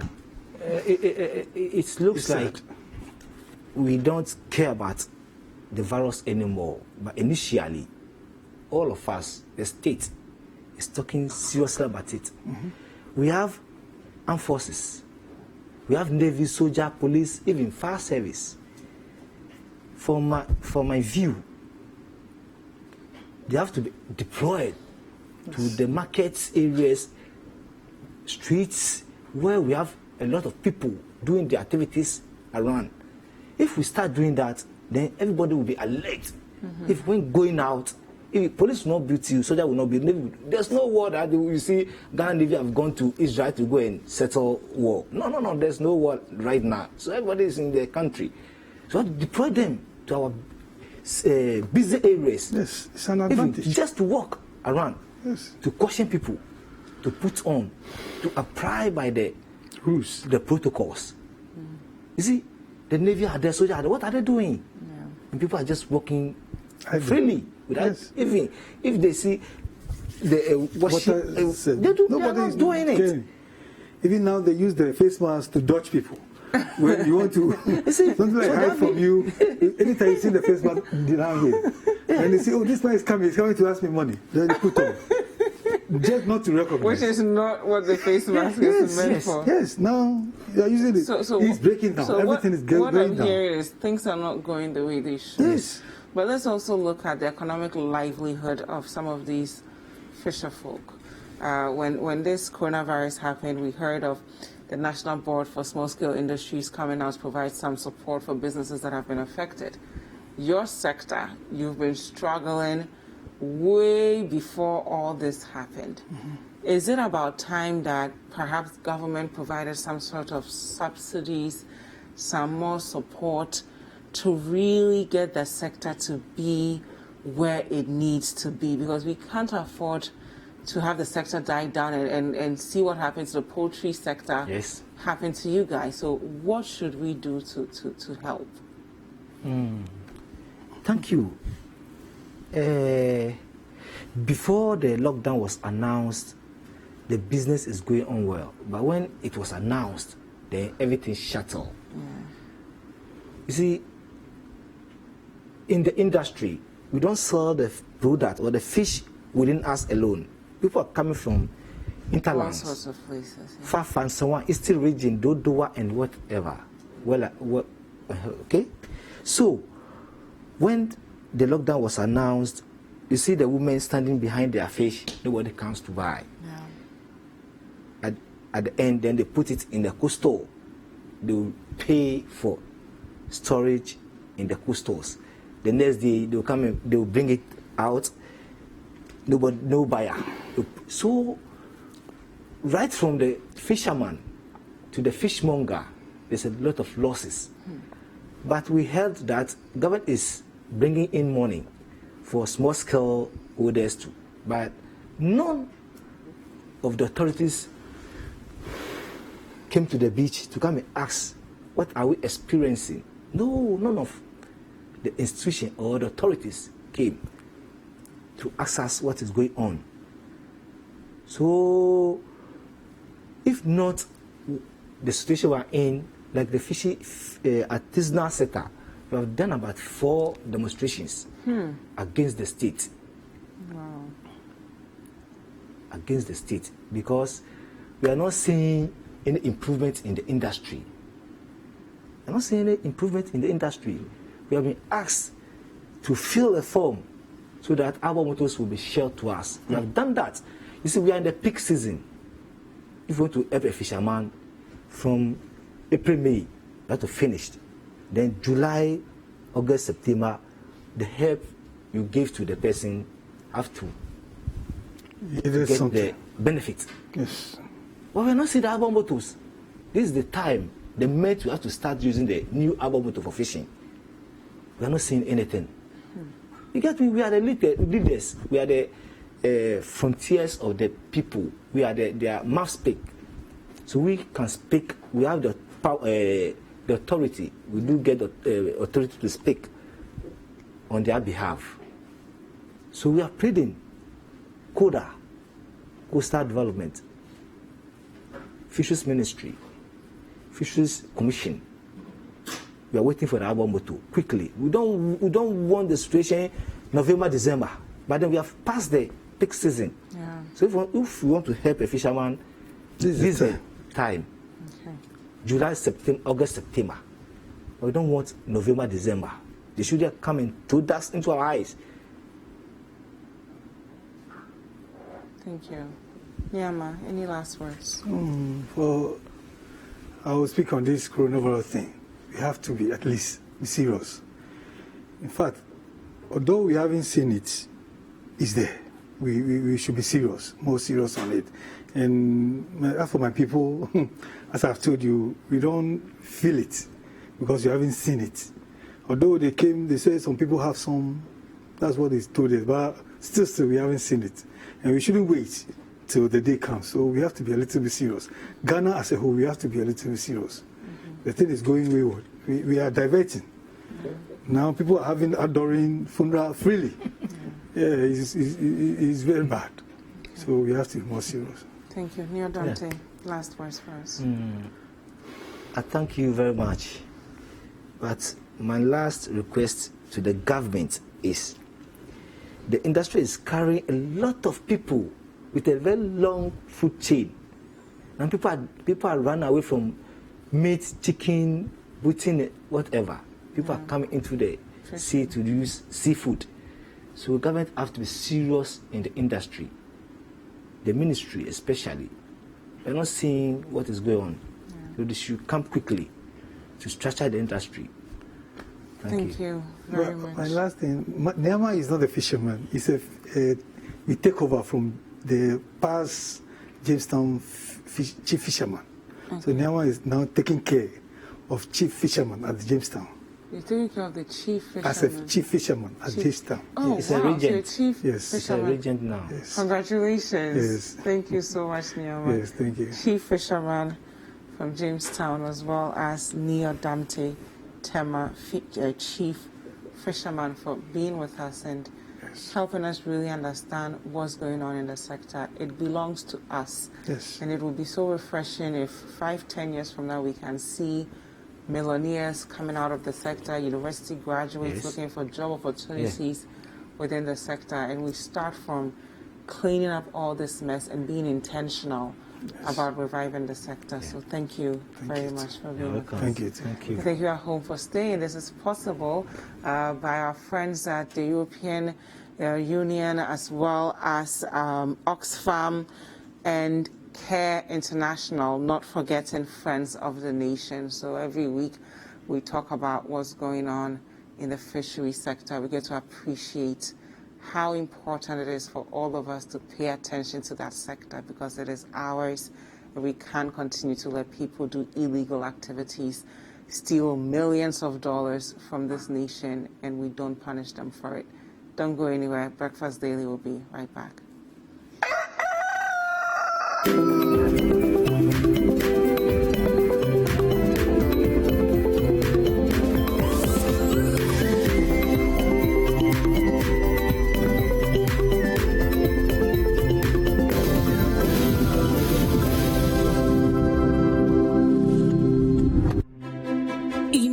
If you can get all the understanding on some of the difficult subjects you struggle with in school. As a student, do you feel dissatisfied with how hard it is to figure out the subjects you're learning? Or as a parent or guardian, do you worry that your child is struggling to understand some of the subjects in school? Well, now you don't need to sign up for extra lessons or tutors. Simply tune in to Class Act, Mondays to Thursdays at 5:30 p.m. on City TV. Class Act is a show that seeks to enable senior high school students gain a much better understanding of what they learn in school. All you need is a TV, a chair, your notebook, and your pen. Get clarity on subjects such as maths, English, IT, and science. Class Act airs every Monday to Thursday at 5:30 p.m. on City TV, on DSTV channel 363 and GoTV channel 182. Don't forget your pens, pencils, and your notebooks, and tune in to Class Act, only on City TV.